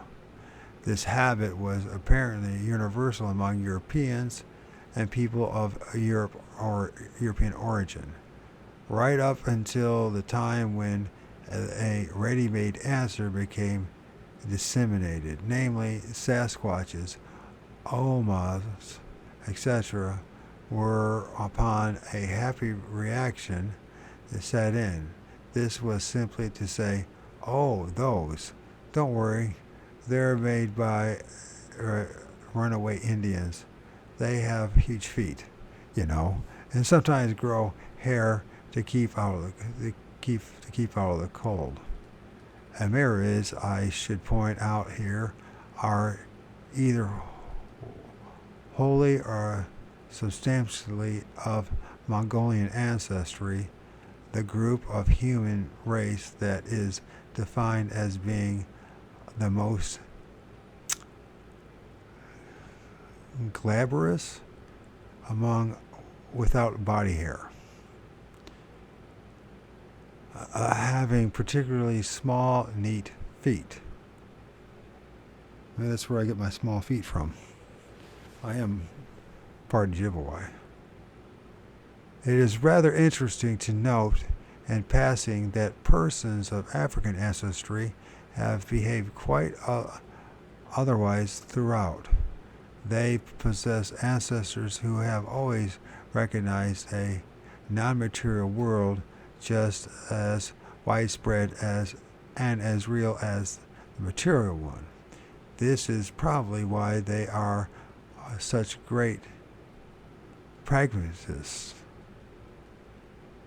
What is more, according to them, entities in both worlds customarily muck about in the other, so that men's souls can range around elsewhere and compass, or what we in our innocence call ghosts, poltergeists, and spirits can, in their estimation, quite well leave imprints and foot tracks. Well, thank you for saying this. Now we're leading somewhere.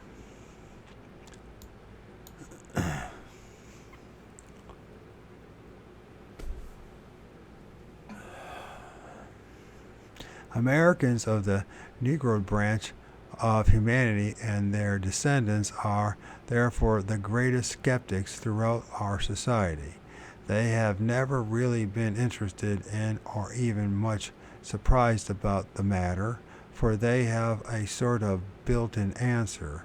And while they have always thought Europeans to be stupid for not carrying on with disembodied entities, they usually think that Amerids quite batty for needing an embodied entity to explain these tracks. The few people of African origin whom I have met in the course of this business in North America as well as in Africa appear, furthermore, to have accepted the physical appearance of ABSMs that they themselves have witnessed with the utmost equanimity and simply as lucky and dangerous happenstances. I bring all this up now because it has been aired in any case sooner or later, and because from now on we are going to have all three major branches of the human race involved in the matter. And their reactions are indeed different. Whatever anybody may say about generalizations, all three races are present in the United States, and where our story now takes us. And since we are going to follow the foot tracks of the ABSMs clear through this country to tropical America, we are going to have to be prepared for some real surprises both ways. You will see what I mean by this in a minute.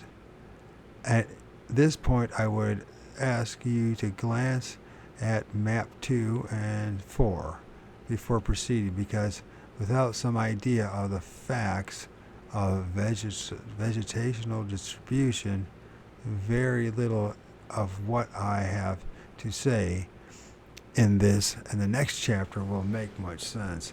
I know by experience that it is quite all right for me or anybody else to say almost anything about foreign lands, and the further away and thus foreign they are, the more outrageous the claims may be. This is the reason why such a high percentage of explorers are found on proper investigation, if that is possible, which is seldom is, to be phonies, even if only mildly and innocently so.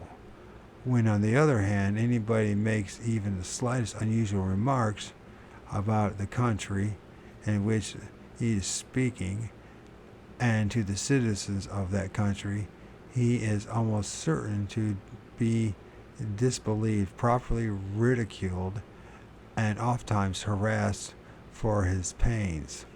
This applies to statements as innocent as, the hillbillies down there don't wear shoes.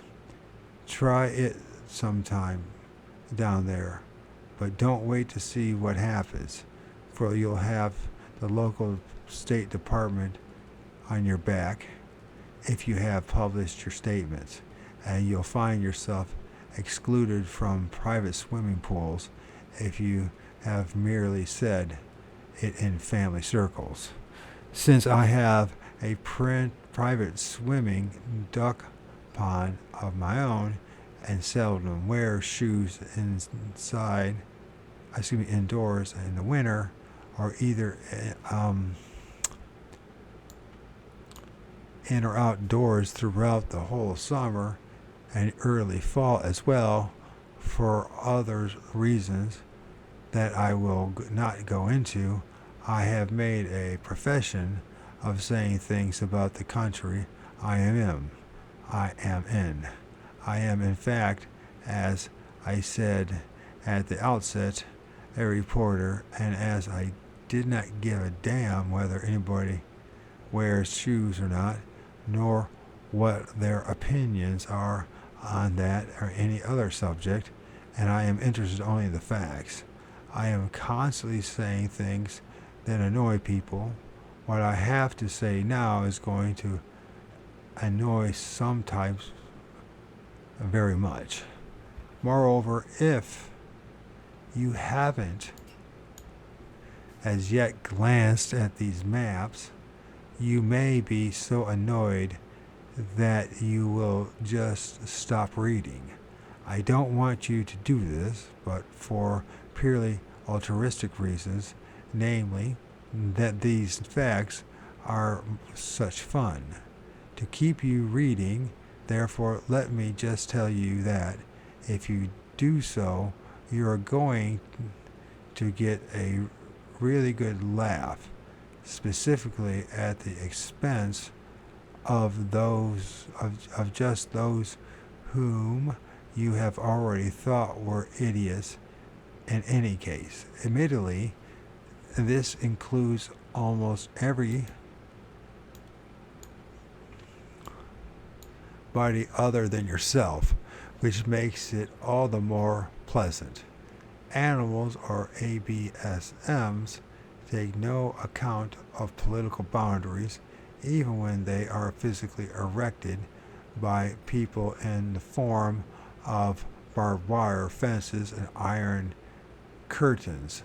They do, on the other hand, not only take into account but conform absolutely to certain boundaries and dividing lines set up by nature. No animal ever is, it seems, transgresses such a boundary, and these boundaries may often be so precise that you can stand with 1 foot in one great natural province and the other foot in another. There are animals that range all over. There's animals that range over more than one or sometimes over half a dozen provinces. These are called Catholic specimens. That's funny. But the most animals stay within the confines of just one province. Within the province, moreover, there are a number of natural niches or environments. Nature abhors a vacuum, as we have been repeatedly told, and she fills all her niches with an appropriate animal species. If anyone dies out or is exterminated, some other animal will come in to inhabit its niche. As an example, the South American aquatic porcupine called the coipu, my Opotamus coipu, I think that's how you pronounce it, the fur of which is called nutria, was introduced into North America 50 years ago and immediately started to fill up the niche previously occupied by the beaver, which had at that time been largely exterminated in the country by fur trappers. Sometimes a species of animal will introduce itself into an area and do battle with the established occupants of the particular niche that it likes. Then again, men have introduced animals from one country to another and started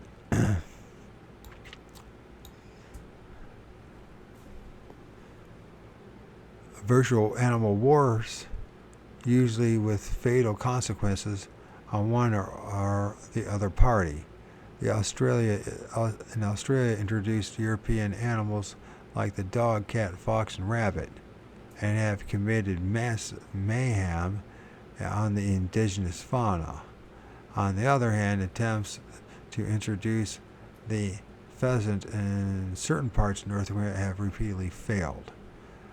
The whys and the wherefores of this results have proved very puzzling in that there seems to be no rhyme or reason for them. There is nonetheless a law governing the matter, and a very precise one. This is a botanical matter.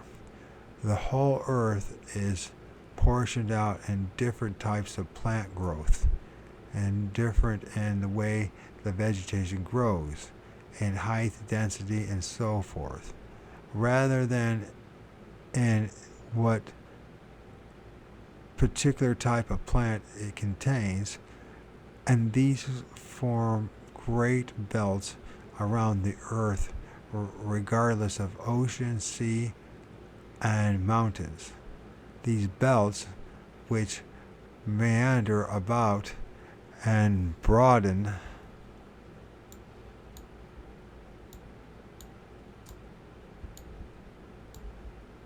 out and wither down something almost to nothing, are also subdivided into blocks and provinces going from east to west, like the cross strips on a banded snake. Each one of these provinces has its own history, climate, weather, soil, flora, and fauna. What is more, it has now been discovered that all fauna are wholly dependent upon vegetation, but not so much upon the condition of that vegetation as upon the way in which it grows.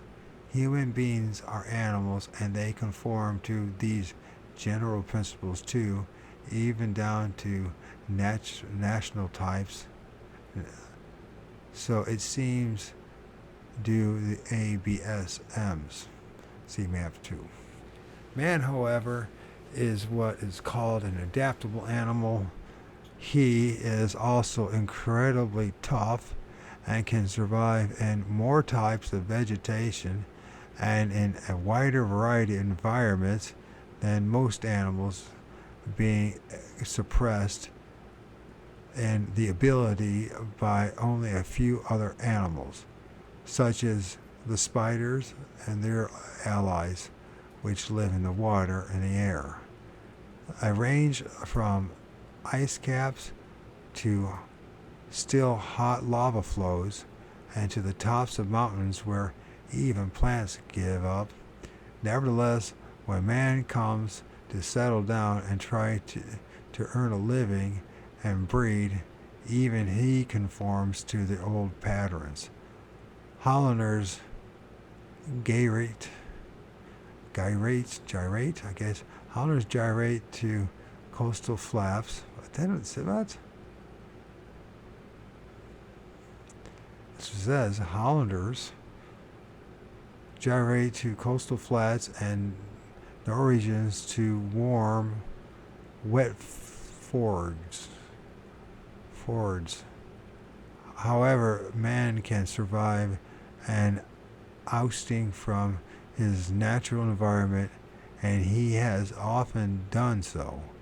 The Neanderthals appear to have been driven back into the hills by the folks of Cro-Magnon culture, and the Hebrews of the desert were blasted all over the lot and survived. ABSMs, it seems, have also been driven back into certain environments. By the time my story is told, you will see why I say this and why it happened. There is nothing mysterious about it. It is simply that ABSMs are hominids, or just as every benign native has always asserted, human rather than animal, and thus are endowed in one degree or another with human traits, and most notably the power of survival.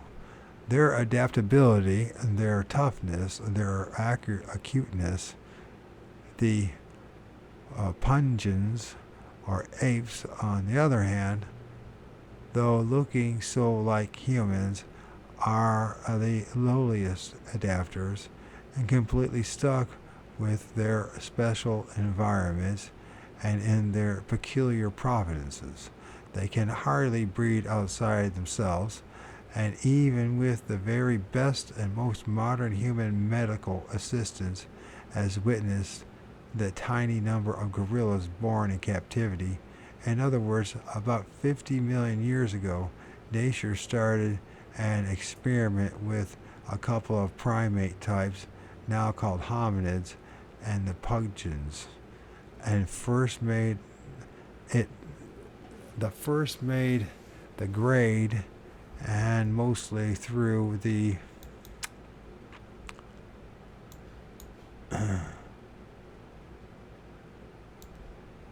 efforts and discovery of ABSMs, the latter failed and are doomed. If there are ABSMs in North America as well as in Canada and South America, as would appear from what follows, and they are hominids, they must have come here from somewhere else, for we can say with almost absolute certainty that neither man nor the hominids was evolved in the New World.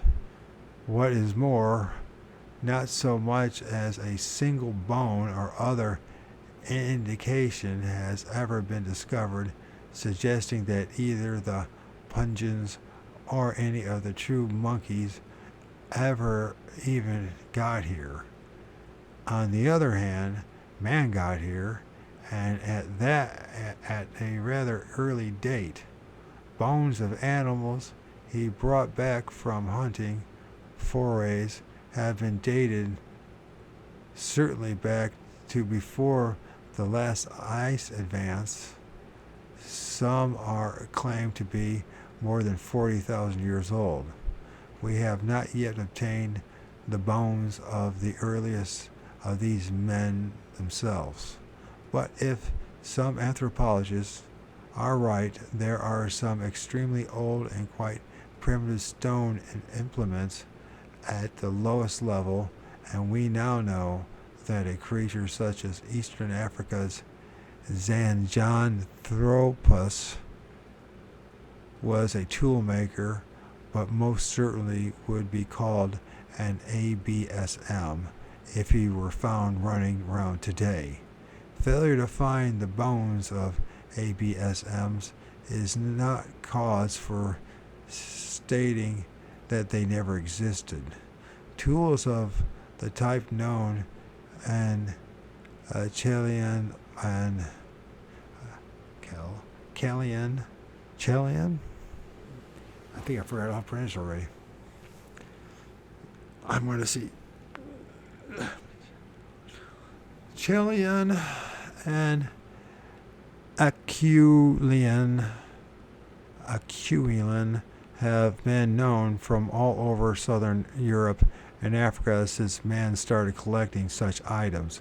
But it was not until the last decade that we found a single bone of the man who made them, if we have yet done so, as a matter of fact. However,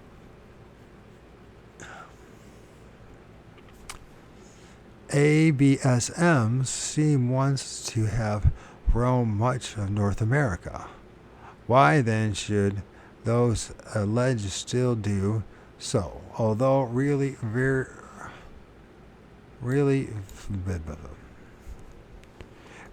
every hominid is formed, appears to be without tools, fire, or speech.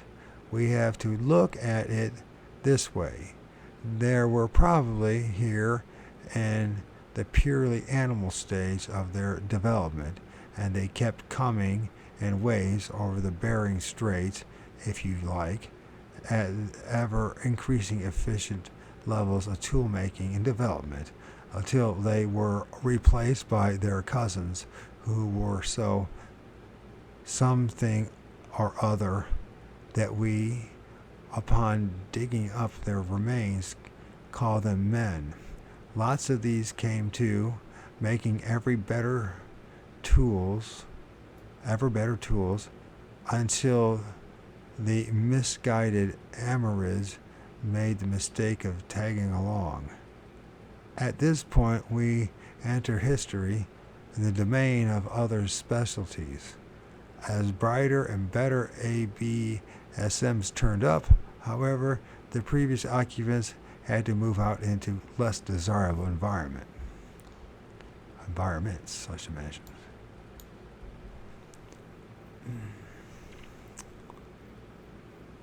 Nasty places like deserts, mountains, and by the time proper man arrived,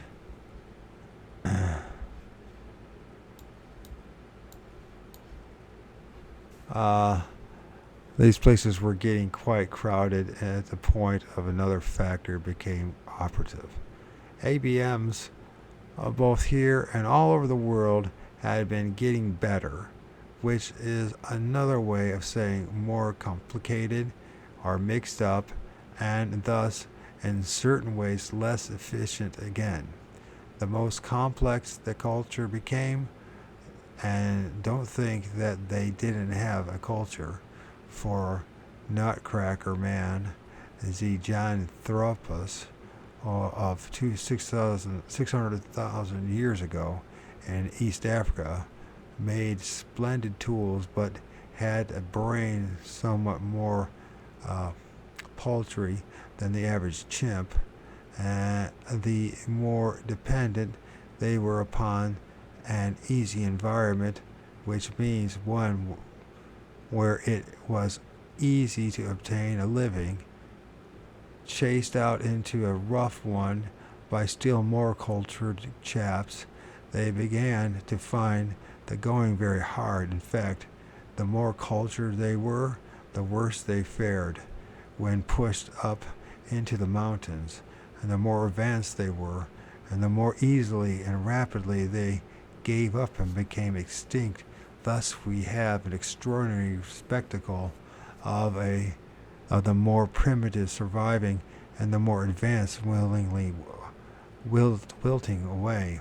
Today only the most primitive have apparently survived, and the remotest and ruggedest places where any other ABSM less rugged could not get along. Where man, however tough and failed, and where even modern man who has really got somewhere with his culture finds it hard going, and just where is this? And just where is this? The answer is very simple. The absolute definitive and absolutely definitive. It is what is called by botanists the montane forest. This is why I suggest that you take a look at the maps and see where such forests are, especially today on our continent. From these, you will note that their distribution coincides exactly with that of the reports of ABSMs, as does on all the other continents with ABSMs. There is only one exception from the botanical point of view, and this would like to dispose the forthwith. And this I would like to dispose of forthwith. The last retreat of land of anything is a forest. And North America, between those latitudes occupied by the United States, most lowland forests are woodlands, and anything unwanted in them has long ago been eliminated. One can't speak of feral dogs because we introduced them. In Canada, of course. Such forests are still virtually impenetrable. There remains then a montane forest, which are not quite the same thing as mere forests on mountains. And one type of the vegetational growth and one other type of vegetational growth. There is what are called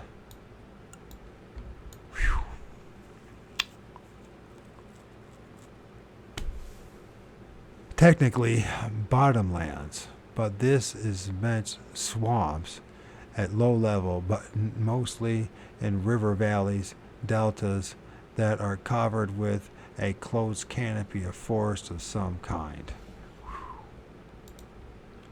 Boy, man, he likes to beat you up, doesn't he? Beat you up and spit you out with his words. It's 1,500 square miles in northern Louisiana. The Concordia. However short in nature, and which are either flooded all the time, seasonally, or from time to time, so that they are unpleasant for men to live in, and a lost cause to try and clear and drain and farm. It so happens that we have very great acreage of just such country in the United States that is tactically ignored by everybody and frankly unknown to most. This is concentrated along the Mississippi Valley and up the valleys of the tributaries of the Great River. The best road maps of the states that straddle these bottom lines look perfectly okay at first sight, being covered with rows and of various grades and having names and counties and townships and so forth scattered all over them, and seeming, when viewed individually, to be quite consistent with all other road maps of our country. If, however, you look more carefully at them, take a pair of dividers, consult the scales at the foot of the map, and then select your areas carefully, you can isolate almost endless parts of the map that look like this.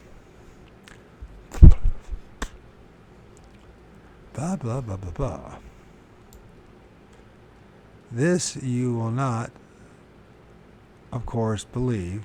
It will also probably make you very annoyed. You might therefore assuage your... If things have changed a lot in 60 years, I can tell you that much.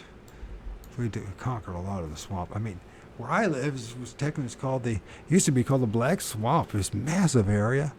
And they drained and tiled the whole damn thing, and none of us left.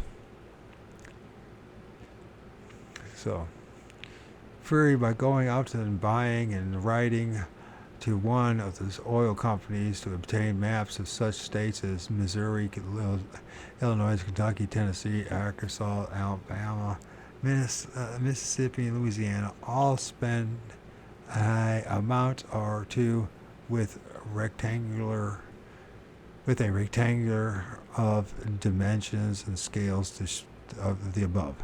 It will probably make you even more angry, but I said that I would name names even if I am down there. What does that mean? The reason I bring this obnoxious subject up at this point is that before we can get back to the main road of our trajectory, there is something that is really unpleasant that has to be taken care of. This is the little red men of the trees. How aggravating can I get? And how far out on a limb can I wiggle? You would be surprised indeed, but I warned you in the most friendliest fashion.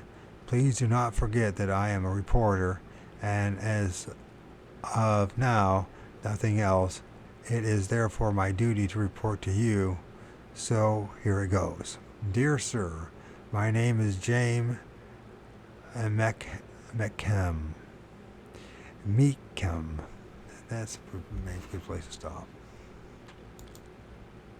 I was trying to say there's a lot more ground out there than what you realize. Anymore, dear sis, my name is James, I guess it's Meckham. I read the article that you wrote for True Magazine. I have been planning on going to Florida, in the same area that your article was about.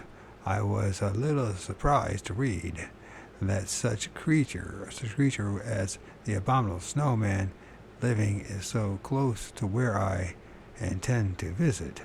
I have always liked to explore places that other people care little about. I would like to know all you can tell me about this creature, if you can tell anything more than you did in the article. I am sure a man of your standing must have more information about the subject than was in those few pages. I will gladly pay the postage of the information you can send. I cannot offer more because I am not working at the present. I met a few strange things in my life as I am still young. There are many more I will probably see. I would like to know if you can tell me anything about a creature that looks like a small ape or a large monkey that has hair the color of the fur of a reddish-orange color. I saw such a creature when I was 15. A friend was with me, but did not see it. Whatever it was did not have a tail like a monkey, but it did swing like one by its arms. This may sound like something that I thought I saw, but I really didn't, which I would believe except a few details. Strange Stories of America's Abominable Snowman. True. The Man's Magazine. Volume 40, December 1959.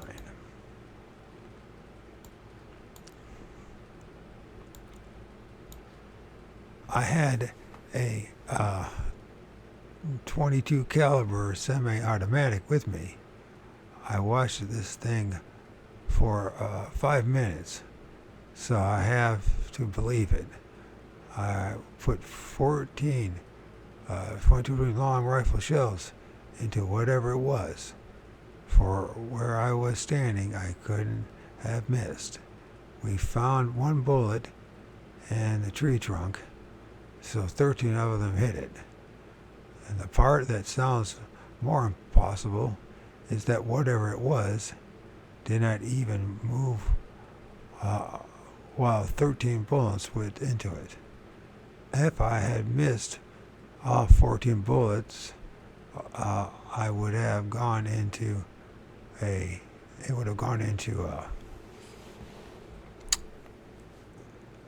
guess if I would have missed, all 14 bullets would have gone into the tree.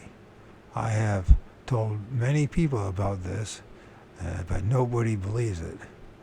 We found a few hairs where I had shot, but nothing else except the bullet.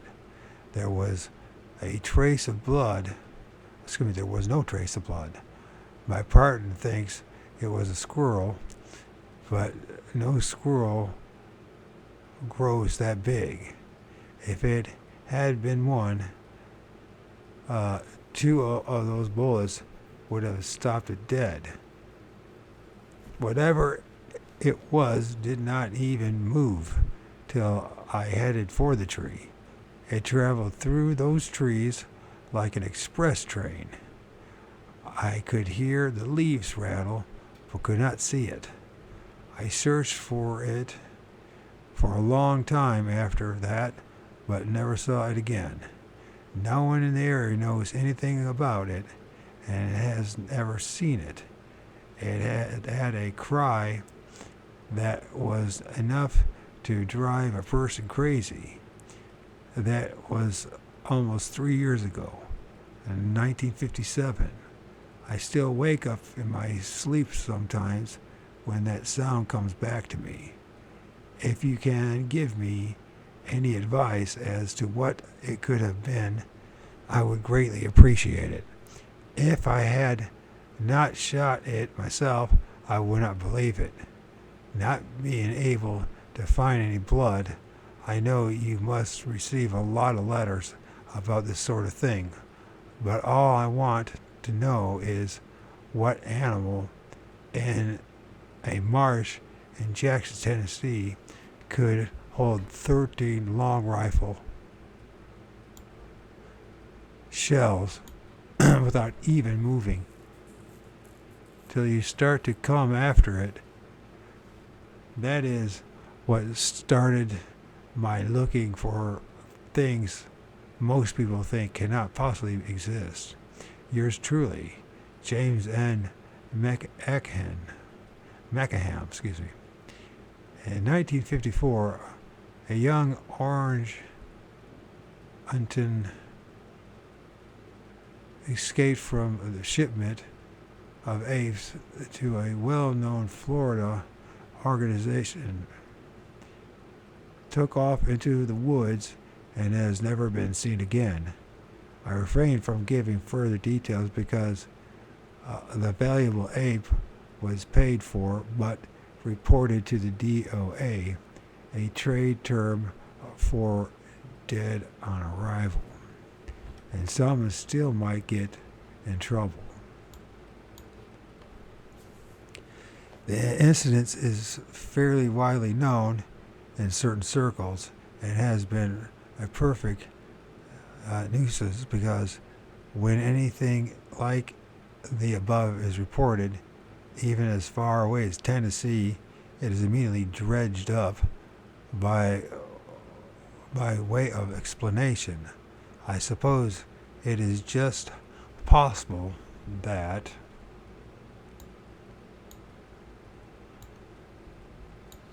healthy young Maya, a better name for what we call an orange antenna, could survive a succession of mild southern winters and could travel an enormous distance by trees alone. But what would it eat during most of the year? I don't know. But much more important is that a lost ape that has once been in captivity for even a short period would be almost certain to head for the nearest human habitation the moment it got hungry and saw anything novel that frightened it. In all the years that I had a zoo, I never knew an escaped animal, apart from a local fauna, and even many of those, not to return voluntarily to its own cage during the night. Of course, this ape might have escaped from some zoo much nearer the place where this correspondent said he saw it, but the loss of a $5,000 specimen from a zoo would not go unnoticed, though it must be admitted it might well go unreported. To the directors, that is, there is a much hanky-panky in the animal business as in any other. An escaped Maya is, however, I rather think itself merely an escape mechanism, as it is called, especially when we come to contemplate the following.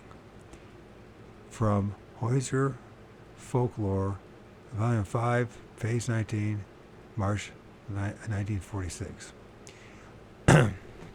Another type of story that is of much more concern to us here in southern Illinois nowadays is the strange beast legend.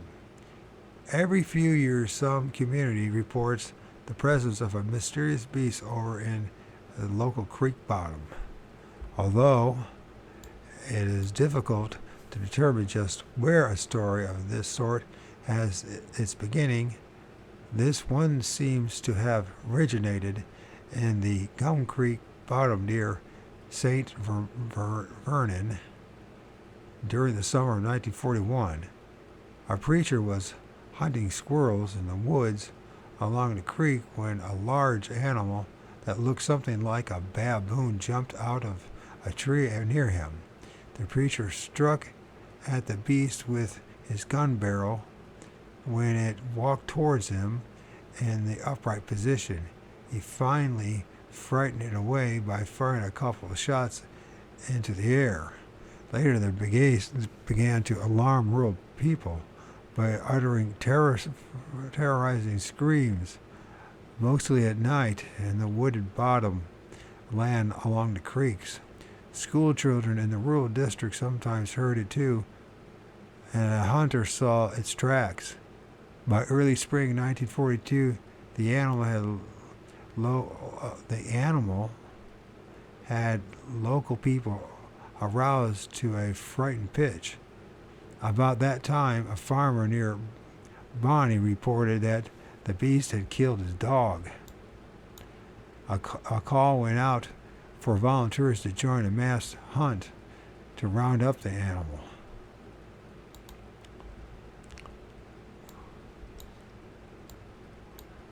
The beast must have got news of the big hunt, for reports started coming in of its appearance in other creek bottoms, some as much as 40 or 50 miles from the original site.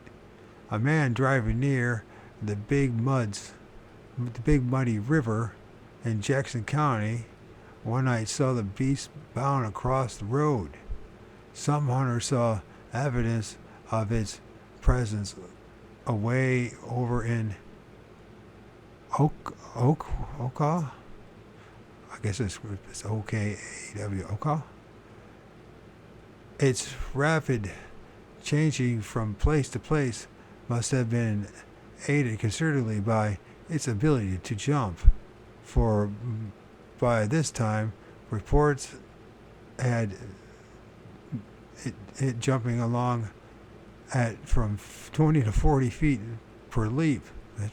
Well, it is impossible to say how many hunters and parties of hunters armed with everything from shotguns to ropes and nets went out to look for the strange beast, and in various creek bottoms where it had been seen, or its tracks had been seen, or its piercing scream had been heard.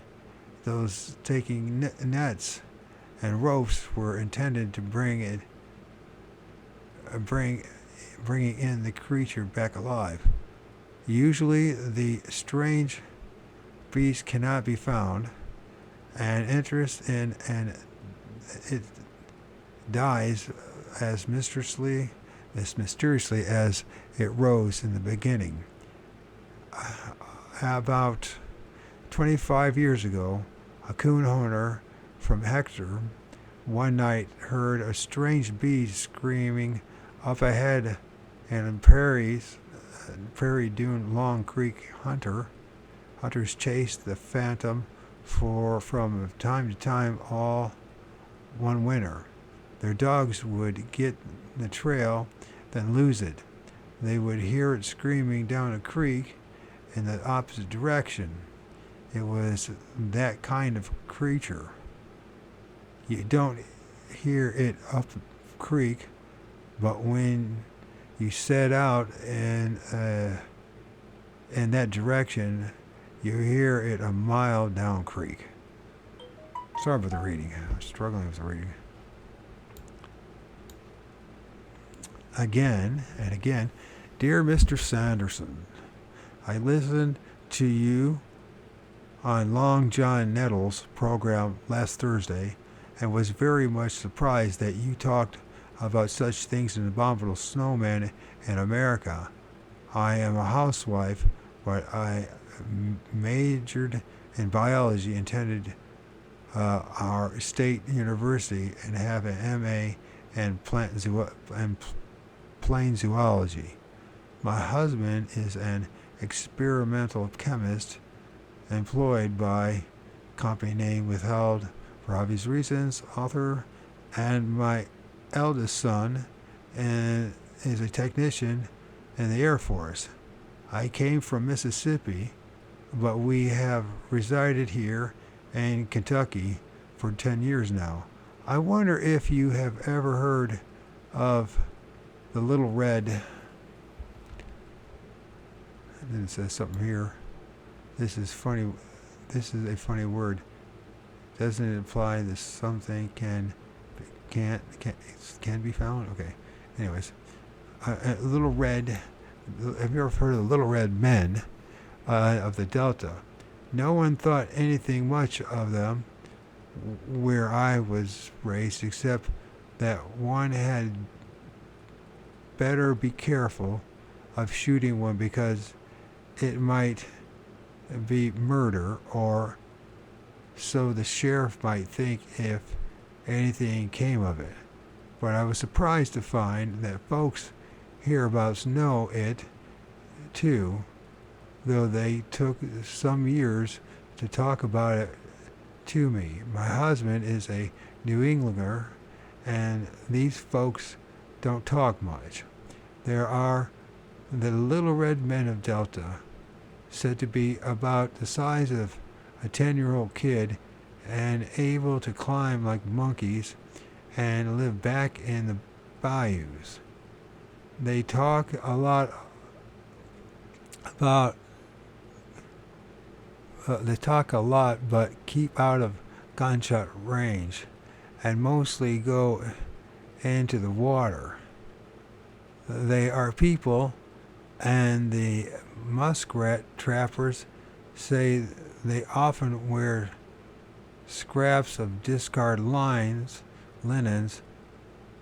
old jeans and such.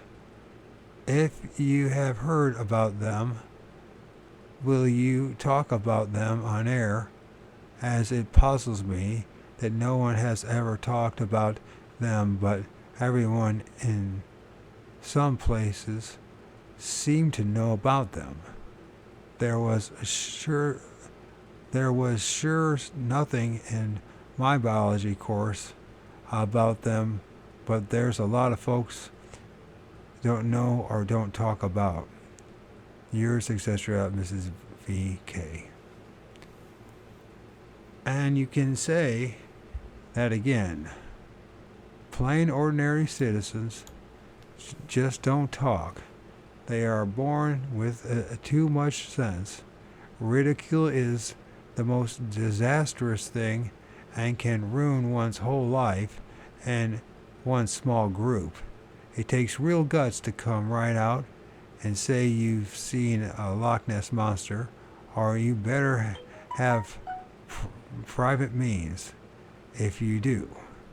Otherwise, humanity at large will run on you and jump in unison, and they have a collective memory that can last for centuries. Don't do it, brothers and sisters. That's why I always ask specifically whether I may publish a name. I could go on quoting tidbits like the above for quite a long time and give transcripts of some of the tape recordings that either the stories that I have, but what frankly is the use? No one would believe either the stories or me. And nonetheless, I would be failing in my duty, which incidentally I take very seriously, and please make no mistake about that, if I did not put this outrageous material before the public, like many other things reported, it needs and can stand a good airing. I am not saying that there is even such as a word of truth in any of it, but there it is. It is no good just ignoring it. If people down there will persist in penning such tripe, we had better get on with the job of showing it up for what it really is. But just what is it? You tell me. I am merely reporting. I have not yet had time, money, nor opportunity to go to those particular places to investigate the matter. Since others apparently have not either, perhaps it would be better that everyone shut up. Meanwhile, however, I refuse to just discount everything anybody from the states listed above says. That would be tantamount to calling them all liars and idiots. I know for a fact that they are usually neither. What is more, that is their country, and what is more, that is their country, and I am prepared to accept the fact that they know more about it than all of us, however wacky what they say may sound. And then there is the matter of the road maps. Just what is anyone prepared to swear under oath he knows about the bottomlands? I have been a little way into some for brief periods, and I must say that I am not prepared to give much about them at all. They are far too vast, complex, and incomprehensible to any foreigner, and the geodetics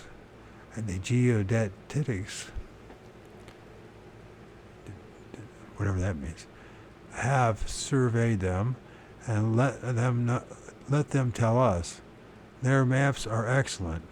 They are made from points 60 miles apart from the air. They show everything. As a sort of parting shot, I quote a newspaper clipping, recent date. It's really hard to read that.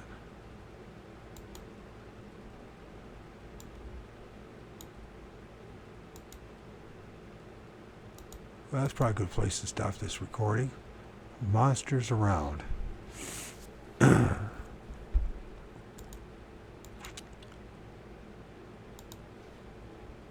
You're going to try, go all the way. Otherwise, don't even start. If you're going to try, go all the way. This could mean losing girlfriends, wives, relatives, jobs, and maybe your mind.